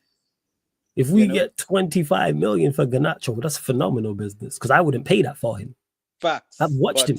I wouldn't pay that for him. But the club not seen it like that. The club want the best price they could get. It's business. So you could understand at that point. But at the fan side, we just want them out, That's where I'm at with it. Like, that's where I'm at with it. Because the club can want more, but it's, no one ain't willing to pay them prices you looking. Yeah. I feel they will settle with a price with other clubs later down in the window. So you reckon it's a waiting job? Yeah, it's a waiting job. And the Buemo, they're trying. At the end of the day, you cannot fight Brentford for their price, because other than Buemo, Wissa, the two top assets at the club. You understand? Yes. Yeah. You understand? So if they call 70, if they call 65, they know the worth of that player. And he scored 20 goals as a midfielder last season. Yeah, definitely. 100%. That's what I have my qualms is not with Brentford. It's like, just pay them the money that they want. It's not much different. Price. That's where I'm at. Pay the price. Let's say it's 65 million and we're offering 60. Give them the 5. Yeah. I'm saying, or whatever they want. It's not astronomical. It's not a huge difference. It's minimal. What we doing now is literally minimal. Yeah. Stop fighting them. Pay the price. Stop trying to penny pinch. Yeah. And stop trying to penny pinch with sales. Sell the players. Yeah. Who waiting on? Sell the players. But it will be tough too, because the players being brats. Rashford only wants Barcelona. Garnacho want to stay in the Prem. Which is all well and good. And I have no issue with them where they want to go. But it's as I keep saying, rule with the iron fist, make it perfectly clear to these players. If you cannot get a move to your preferred destination, so whether that's a certain club or you want to stay in the league or a certain league or whatever the case may be, you will not play here. So if you want to sit out a World Cup year, that's on you. Guaranteed, if you start accepting bids for these lot, they won't move. They're not sitting out a World Cup year. Not a chance they're sitting out a World Cup year. So we'll use that to your advantage. Rashford can want Barcelona, cool. Accept a bid from somebody else. Just see what happens. Because he's like, hey, you ain't playing it. That's what I'm saying. It'll be late, because if Barcelona say, okay, we don't want you anymore, then you get a move on. Yeah, you keep it. You better make sure the player and his agent and all his representatives know, hey, this player is no longer wanted. He will not be played here. He won't be in the squad. He won't be training with the first team. Guaranteed players are going to be all this. Oh, I want to be in the Premier League from Garnacho. Cool. Make that clear to him. He's going to go Serie A or La Liga or somewhere else. Rule with the iron fist. Will we do that though? Probably not. Probably not. Yeah. And another thing too, Ten Hag, he set us back. Yes. Those transfers he made, he set us back. Yeah. As I was telling Saeed on a show, the season he coached, where he came third and he won the Carabao Cup. That same season, David De Gea won Golden Glove. You force him out to buy a ball playing goalkeeper who's an absolute clown. Joke. He is. Bad man think he's a joke. He lucky I'm not in Manchester. Lucky. He and Hoyland. It's like playing. I don't mind the transfers taking long. I don't mind the Mbeumo taking long. Okay, we'll get over the line eventually. But if I see Hoyland and Onana starting on my side, I'm not back in United. Yeah, we know what it is. You're playing like you see it this season going, they're playing with 9 men. Literally. I think Garnacho is 8. And Garnacho is 8. Although later half in the season Garnacho tried. Yeah, it's terrible. It's terrible. It's the level we are at right now, but so Amarin better have a plan to Ineos and say, listen, I want this, and this. Okay, Mbeumo first. And then we'll get these others over the line. But Ineos back Ten Hag, so let's see. Yeah, let's see if they back him. It's going to be very, very interesting to see. Yeah, because other sides, João Pedro to Chelsea was a very good signing. No, definitely. 110%. It was. And what's your, before I let you go, what's your thoughts on Ineos and the job they've done so far? To me, as someone who understands business, they're trying to sustain the club, because I think they come in and say, okay, Sir Jim, I heard these are cheapo, but they're trying to save the club money. You see, now we waste money on wages and transfers. So I think they're trying to sustain the club financially. You understand? But they did back Ten Hag, so I can't fight them. They backed him, I can't fight them. So let's see if they'll back him in this season. The only reason they taking long, they're sticking. Yeah, but we'll see. Yeah, but I know fans worrying. I know you're worried and everything, but they win. Worry is probably the wrong word. I just have a belief that they ain't gonna do the business. I don't believe in them. That's what my issue is. If it was worried, it's more so like, okay, I believe you can do this or will do this. Right? Will you do it? I don't believe they will. I don't think they have the best interest of the club at heart, personally. I genuinely don't. Yeah, I agree, but like that's before, where my issue lies. They did back that ball fraud. They did. They did. And then they took too long to sack him. They did back him. That's one thing they did well was they last made bad mistakes. And the mistakes are unforgivable. That's where my issue lies. And you're making rookie errors. You're making errors that you can't afford to make at Manchester United Football Club. Yeah, but on the flip side, I heard the caller say that he want Bruno out and we should have taken the money. But we could have taken the money, but it was Bruno to accept that he would move. The fact that we left it in Bruno's hands is my biggest issue. Yeah, we left Not it that in he's his still hands. here. Why are you making the decision? You are the employee, not the employer. Imagine, you know what I'm saying? Imagine going to your boss and saying of your company, wherever you work, those that have day jobs, night jobs, whatever. Yeah, I'm moving to this part. I'm moving to this other department in the company. Excuse me? You can't tell your boss that. Yeah, I'm heading abroad as a part of that team, but we left it in his hands. You work for us. It says Manchester United FC on your check, on your bank statement. It doesn't say Bruno FC. We don't work for you. So why is it left in your hands where we should have took that decision out of his hands, accepted that bid and say, hey, we are moving you on. And let him accept that bid. But again, just more. It's either he said he comfortable in Manchester, or he want to fight for the club, or he just don't want to move. Yeah, you should. If he would have said that, you should have fought on the pitch harder, mate. You know what I'm saying?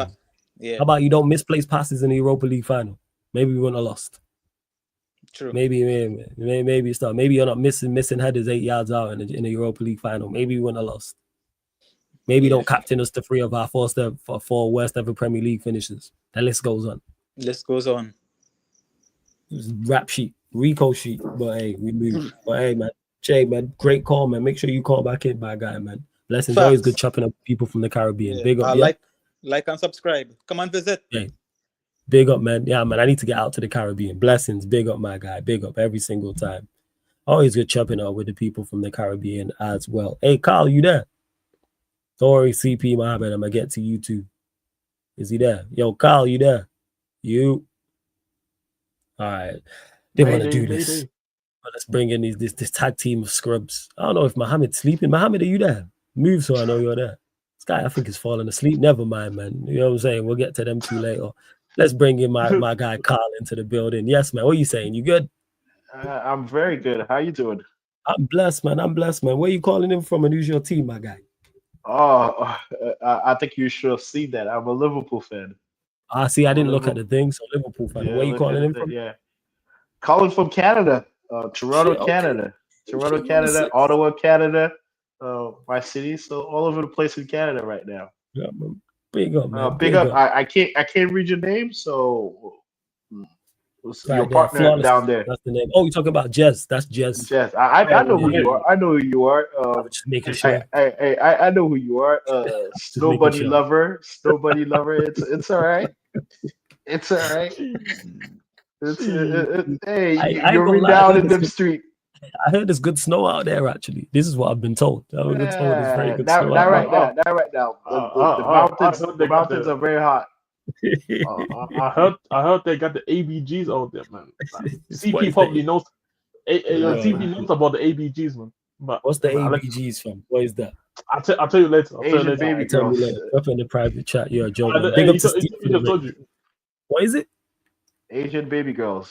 Oh Lord! Oh yeah, that's his thing. Yeah, he loves his Asian females and that. Hey, man. I love to know. I love to know. Yeah, when I was in university, I have lots of Asian homies. Still do, but we don't hang out anymore. Mostly some of them back in China, some of them working out west in Vancouver. Some of them still working in Toronto. So I went to York University, so there was a lot of Asian there. Okay. Now, yeah, I hear that, man. yeah. I hear that, and appreciate. Obviously, you joined the membership and gifted out 5 memberships, so I appreciate No, that. Big up to I you. always do. For some reason, I thought I was subscribed a long time ago because, again, I've heard of your of your. We're not gonna go through it. Like today, I'm here to give you hope. Because, go on, this gonna be good. Go because you're a funny dude, and I love how you argue your points. Very funny, very slick though, but I appreciate it. I see the hustle. I think that I think you need to stop looking at your manager as a source of issue in the club. He's not the issue. Man United needs to have a so to speak, a come to Jesus moment that they need to rebuild the club. And what I mean by that is that the first thing you need to do again in any form, again, I'm a supply chain guy by trade. The first thing you do is that when you're trying to get quality, is that you at every single step you are checking the quality. And I think that's what you need to do. I think what you need to do is get rid of data weight, even if they're good. I think you did make a point of that. You didn't think that Fernandez needed to stay at the club, especially once you got a fee for him. But it's one of those where contract dictate. He has a contract with the team, and the only way for you to get rid of him is to terminate that contract. If you terminate that contract, there's no fee. It's one of those where you shouldn't have given him a new contract. We should have just accepted the bid from. We should have just accepted the bid from. Yeah. But if you accept the bid, he doesn't want to move on because he's under contract. That becomes a redundancy, right? But the thing is, let's see what happens, because he was willing to move. He spoke about. Was he willing to move? He was willing to move to Saudi. He was willing to move. For some reason, I felt. Give me 1 second. I felt like he was. He wanted to stay. He wanted to. I don't know to get the team, the club back in good stead. Some BS like that. Is what I heard. Is that not true? Hey, you just said it. BS. Look, that is why this is why I'm saying I'm here. I'm trying to give Man United there's no hope. 2 things, Carl. He said it after. He said 2 things after. There's always hope. There's always hope, my guy. You know where hope is in the city center, a town center near you, town center near me, town center near Steve. Hope is somewhere going up and down on a pole. You know what I'm saying? Picking up money. That's where hope is. However, you know what I'm saying? Big up. We met last year. I still want to give you that 150 mil for Isak, but that's another day. That's another day. That's another conversation. I hear the thing, Carl. He said 2 things. One thing he said was after the Europa League final, if the club want to sell me for money, I'm open to moving. These are words he said himself. Secondly, he said this. Yeah. He said this, and secondly, also with the Al Nassr situation that happened, he was negotiating with them. He spoke to his family about the move. Which means you are open to moving. Again, if we accepted the bid and said, "Hey, you are not welcome here," he makes that move. In my opinion, he makes the move. Well, I mean, you're talking to him. You just DM'd the girl and she DM'd you back and is talking to you. She's interested. Like what? So what was the transfer fee? Like 70 mil? No, it was 110 million, 120 million. 110 mil, and you deny that, and yes, because we're idiots. Yes, that's why I said there's no hope. I almost want to say there's no hope. There is no hope.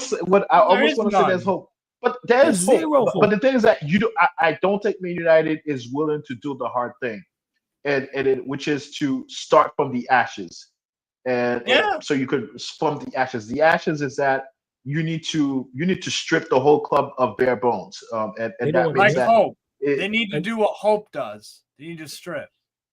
Yeah.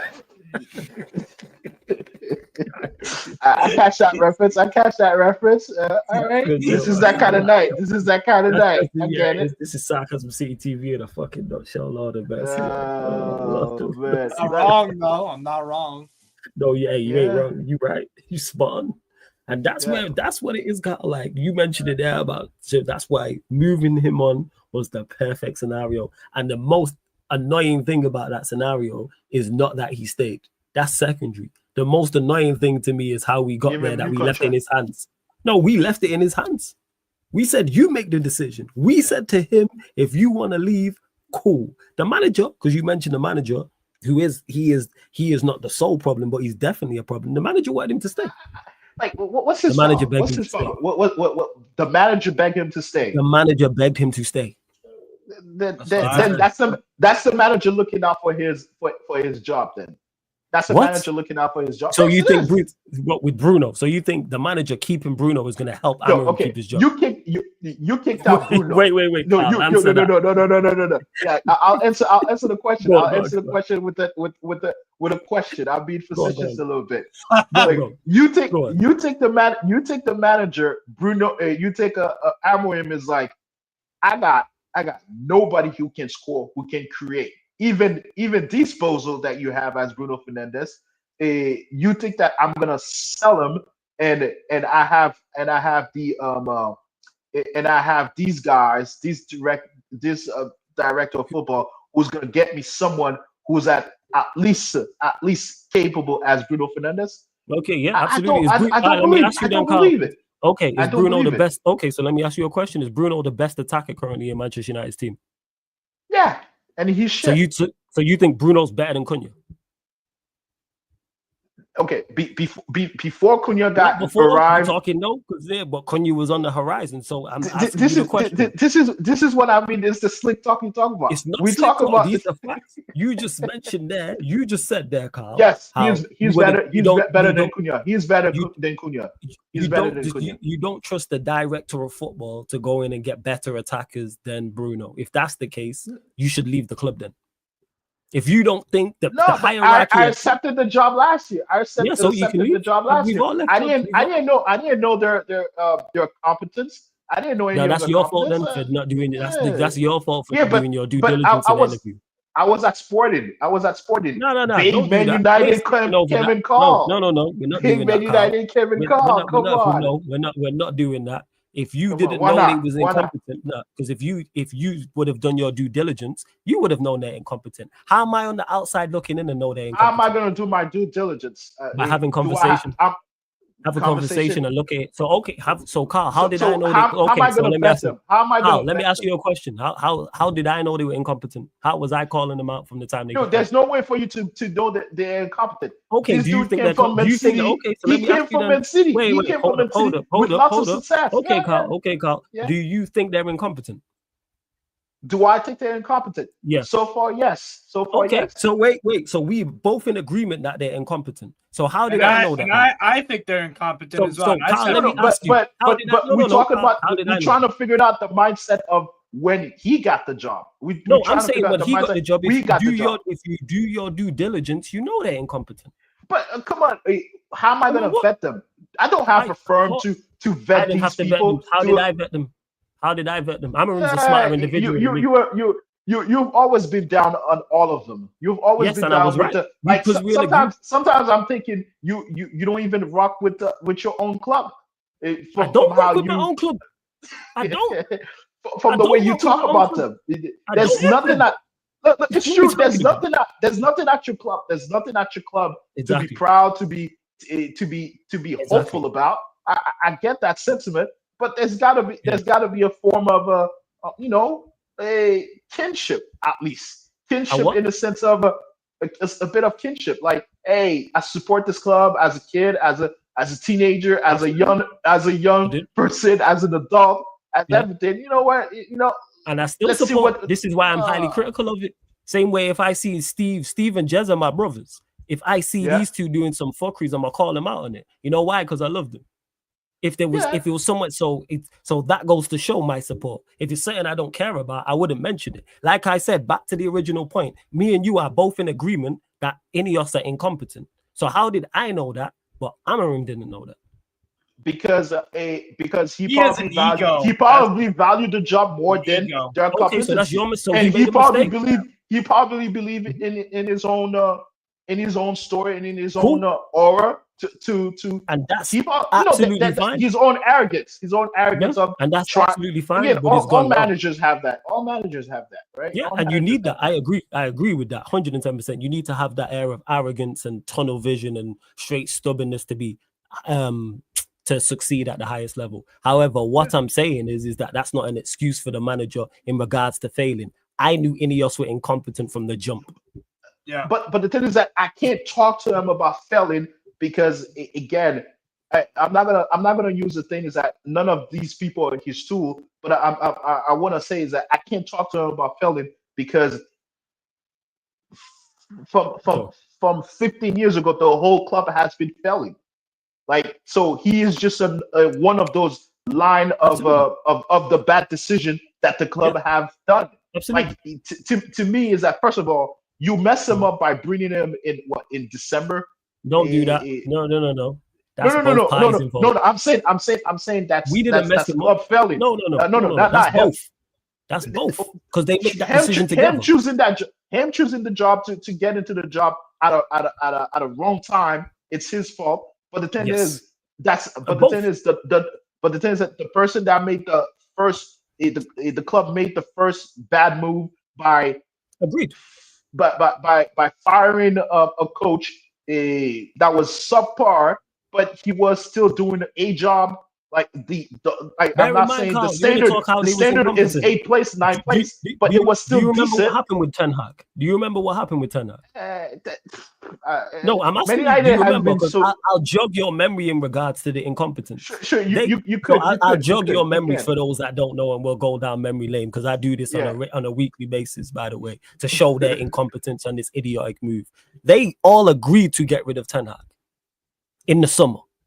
They all agreed. Before the summer. No, it wasn't. No. Let me clarify. No. After the FA Cup. So this was after we won the FA Cup.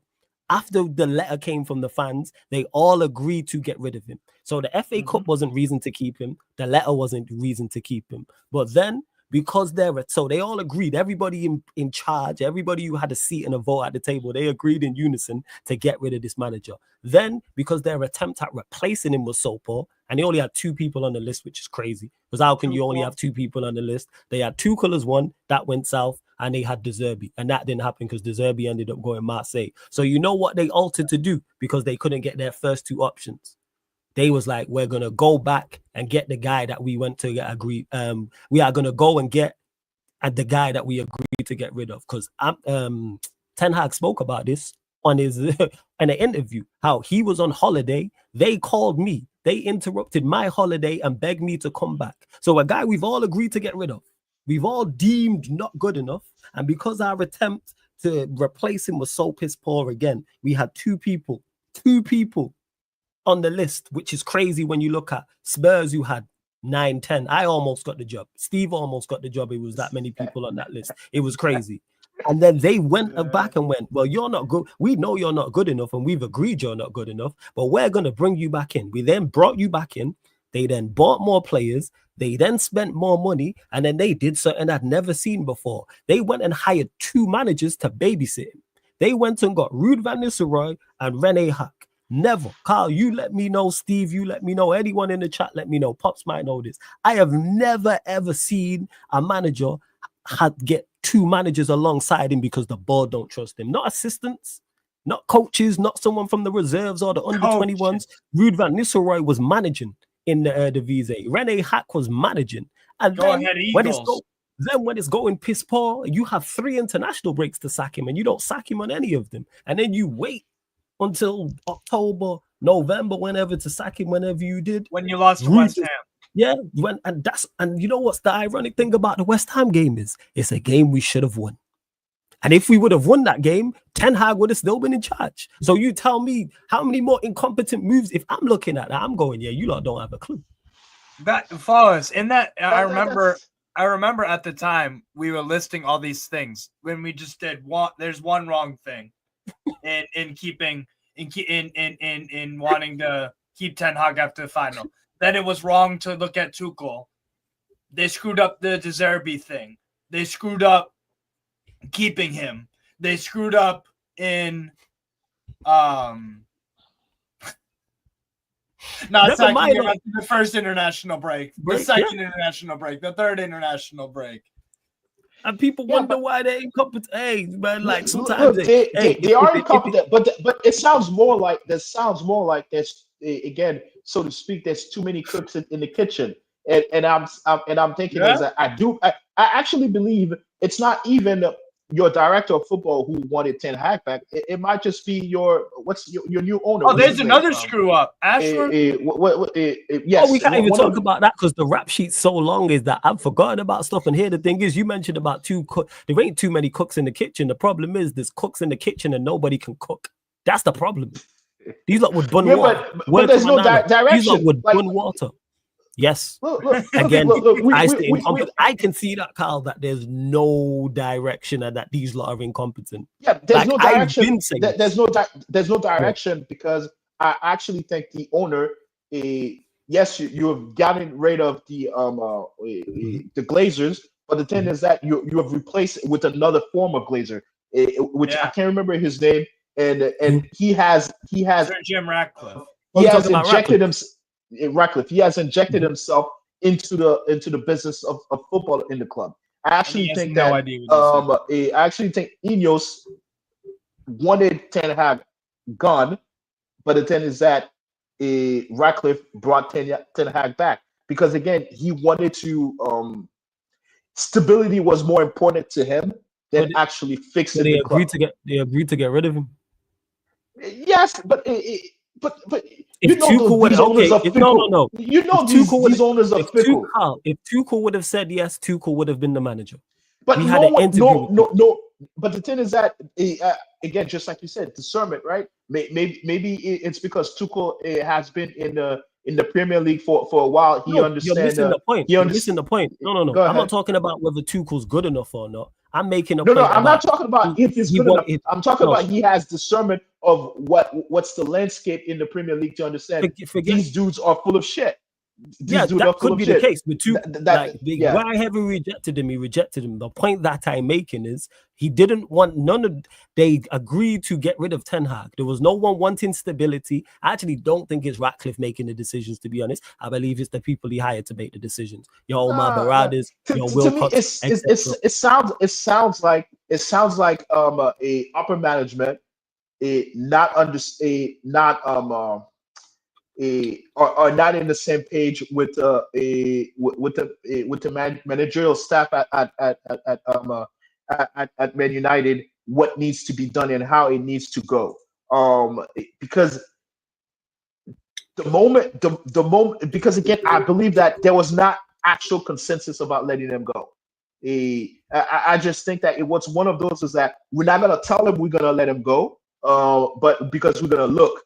And then if we can find anything better, then we'll tell them they agreed they identified Bell. You know, they just needed time. Because again, no, Carl, we're not doing that. They identified Bell. They agreed to get rid of him, and I identified two managers who was better. They just couldn't strike deals. Then to me, it doesn't make sense it doesn't make, again, I'm trying to trust you there. It doesn't make sense if they agree to fire him, why not just fire him? Why not just fire him and get on? But the thing is that they let it simmer and rumor. They are terrible at their job. That's why. Like I've been telling you for the past 10 minutes. And the list is long and I can keep going.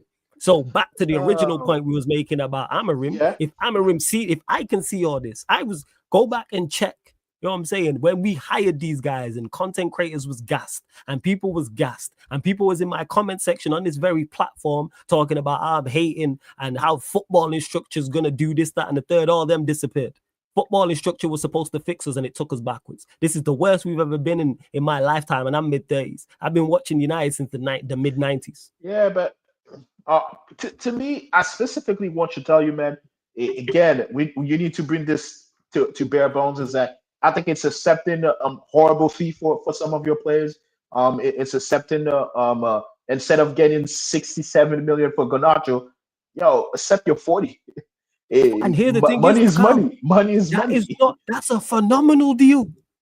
If we get 40 million for Garnacho, that is brilliant business. I wouldn't pay 4 million. I don't think that's what they want. I think they don't look at it like that. You know why? Because they're not very smart.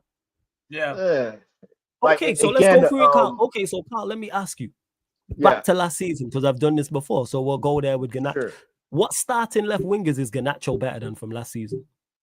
So the 20 left wingers starters last season. Who's the forget the relegated? So he's better than the relegated stuff, the relegated team. Okay, so he's better. So he's better than who was the left winger for Leicester City? Steve. That would be Steffi Mavididi. So he's better than Mavididi in your opinion? Yes. Okay. I do think who's Southampton's left winger? Suleimana, who got to move to Atalanta. Okay, is he better than Suleimana in your opinion? No. Yes. Yes. Okay. Who's Ipswich? That would be what? Hutchinson? No, he plays on the right. Omari Hutchinson plays on the right. He plays left. No? You played on the left for them double check. Okay, so we got them three. Okay, so you've got him 17th. Who else, Carl? Well, 17. No, now that's a bit tricky. That's a bit tricky because Tottenham is 17, and I don't think No. You've got Garnacho 17th best left winger. So who else is he better than from last season? Starting left wingers. You've got him 17th out of 20 currently. Well, I don't think he's better than any of the top of the Spurs players. No, not Spurs. I'm saying in general, the rest of 17 other teams in the league are 16. Who was 17? Who was 17? Okay, I'll pull the table up for you. Don't worry, man. Who was 17? It was Spurs. So I'm saying I don't think he's better than any Spurs player. Okay. But that doesn't mean Wolves left winger was Cunha. Is he better than Cunha? Hell no. No, he's not better than Cunha. Okay. West Ham. Is he better than who plays out there? Let's say it's Bowen. Paqueta. Yeah, Paqueta doesn't play left wing. Who plays left wing? It does. No, I wouldn't. To me, I consider it more of a Cam than an actual. All right, let's say Bowen because Bowen can play out there because they play like a 2. Definitely not better than Bowen. He's not better than Bowen. Okay, so he's not better than Bowen. Is he better than what's the name? Ndai at Everton? No. Okay, so he ain't better than Ndai. Is he better than Eze? Hell no. No. Is he who's left winger for Fulham? That would be Iwobi. Is he better than Iwobi? Yes, he's better than Iwobi for me. Okay. No. Yeah. Brentford Visa plays out there. Okay, we ain't even gonna disagree. Is he better than Visa? No. Okay. No, Shada. Kevin Shada. Okay. Brentford. But yeah, then yes. Okay, so he's better than Shada in your opinion. Okay. Is he better than who plays left wing for Bournemouth? Is it Atara? Who's that left winger? Semenyo? Semenyo plays the other there. side. We know Semenyo's clear, but Semenyo plays the other side. Really. Yeah. Who is it? Is it Atara? No. Yeah, he can, but he can also play left. Clivert's he's more of a striker. More central. He's a cam. He plays up behind the striker. Atara, right? Is it not more Atara? Or am I tripping? Semenyo played a lot on the left last year. And okay, we'll go Semenyo. Right. Then he's not better than Semenyo. Is he better than Matoma? No. He was a left winger for Forest. Was it Alanga? Was it Hudson Odoi? Who was it? It was Hudson Odoi. Okay, is he better than Chell? No. Yes. Okay. That's 50 to me. I'll say 50-50. No. Okay, we need a whatever it is, no. That's a no then. If it's 50-50, that's a no. Is he better than Rodgers? Because he played left wing for Villa. No, he's not better than Rodgers. Newcastle Gordon. No. Barnes, whoever. Left wing for Chelsea. You played left wing for Chelsea. No. That or Sancho. Either one of them. Yes, he's not better than Sancho. Okay. City. Foden. Not Foden, but he's not better than any of them. Okay. Any Arsenal. left-wing player. Is he better than Martinelli? Trossard. Yeah, Trossard or Martinelli. Nope. I'll say no. Okay. To me, they're the same level. They're the same level. Yeah. So the point I'm making is you have him fifth. I think you said Fulham. I think you had the 3 relegation sides. Yeah, it will be. And you had Fulham. Yeah. So you have him. So you have him 10 to 15. 10 to 15 best. Okay, it's not 10 to 15. We just went through it. You have him 15. So 20. So 40 million for the. So 40 million for the 15th best player in his position in the league. It's great. Look, that's what I'm saying. I'm saying for Man United to accept that price, I don't think they can realistically think about getting 60 to 70 mil for him. So to me, I think what I'm trying to say to you is that this club needs to understand that it needs to go back to bare bones and find new ways to bring more revenue and stop thinking that by doing player sales that they'll be able to cut down on their depths and also pay for new players.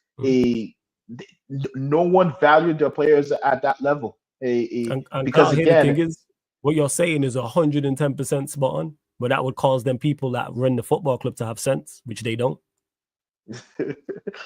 But that's what needs to happen.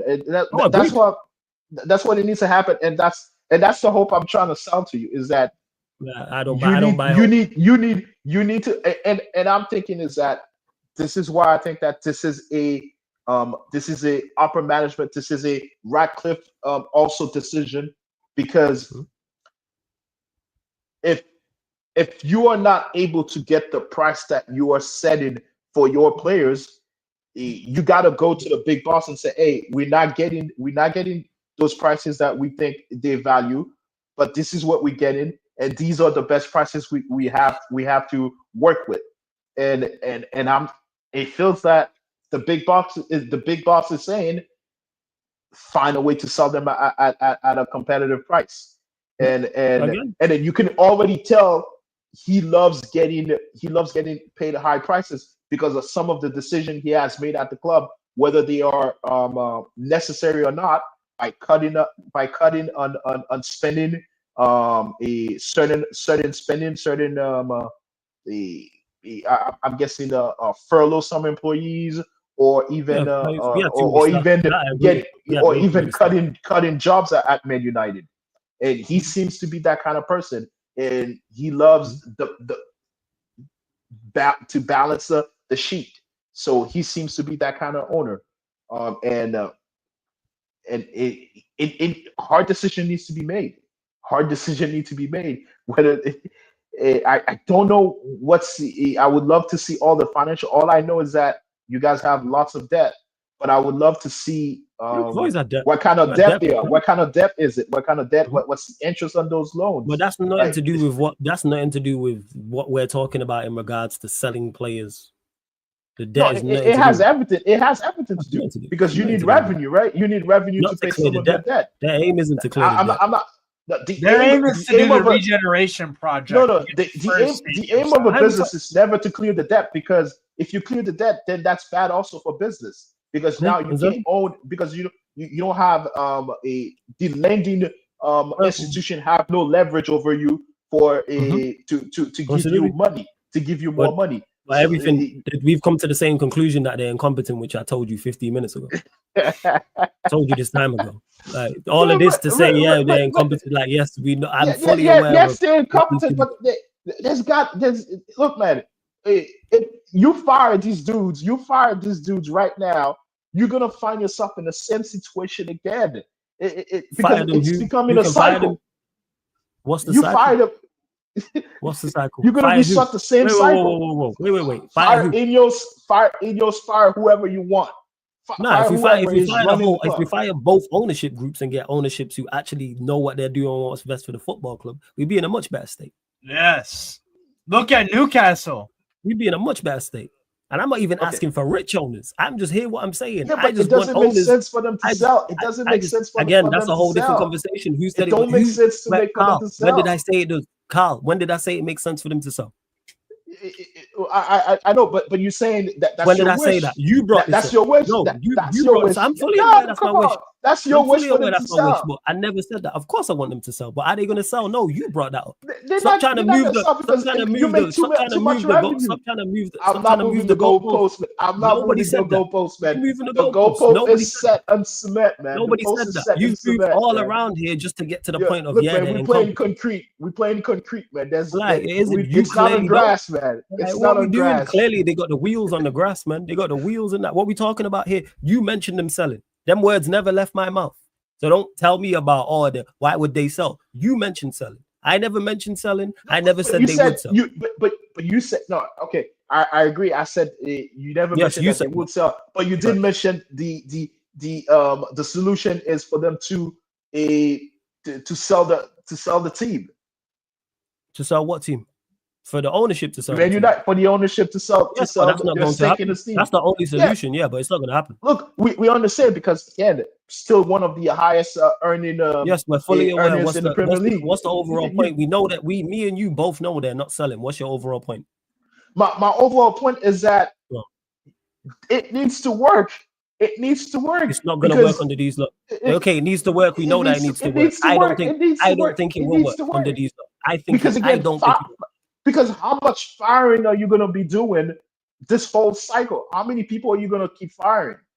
Who's been fired? How many? Who's been fired? I have no idea what you're talking about, Carl. Who's been fired? What are you talking about? Who? Sorry. I'll call you. Give me 1 second. No stress. Do your thing, man. Do your thing. You lot run up the likes. I know you lot are entertained. Make sure you run up the likes. Hit the subscribe button. I'm lost, you know what I'm saying, as to where man's going. Like, who's been fired? But you lot run up the likes. Hit the subscribe. No, I'm not saying who's been fired. I'm saying is that the condition of always firing and replacing for supposed new ideas, new guy. Replacing new guys. Where? Whoa! What are you talking about? Replacing the manager, director of football. Any of these dudes are here. Okay, I'll just stop you right here. It has not worked. Let me stop you right there. I don't think it works under this ownership, regardless. Yeah. So what are we talking about? There's no hope for these, in my opinion. Carl, you're putting me in a circular thing right now. These people are not moving. And because they're not moving, what's at the first level of managerial is not going to change, and continuing firing will not improve Manchester United. So continuing firing of who? Continue firing of any of the decision makers at Man United would not help the team. Okay. You say continuing firing. What decision because makers have been fired? Because you've done this for 20 years. Hold up. No. We're not skipping over what you just said. You just said the continuing firing of decision makers. What decision makers have been fired? Whoever was here before Ineos. Whoever you just fired during the season. Again, I don't remember people's names, so I apologize. You're talking about Dan Ashworth, so that's one person. So that's not continuous. He was again bad hiring. You fire him. But the thing is that, that's not the first one. What did you say? Bad what? Sorry, say that again. What did you say? Say that phrase again. Bad hiring. Who hired him? These people. Oh, okay. The same people. But it doesn't mean it's that the solution is keep firing or keep hiring new people, because I don't think they're the solution. Again, I'll state it again. There's no. Okay, well, I'll give you my opinion on it. I don't think there's a solution with this ownership. I don't know how many times I have to tell you this. I think they are. No. I'll let you talk. So let me talk. I think they are incompetent, Carl. They are not good enough. They are not good at their job. I don't think there is a solution with this ownership. Do I need to state that again? I don't believe that these people in charge are good enough at their job.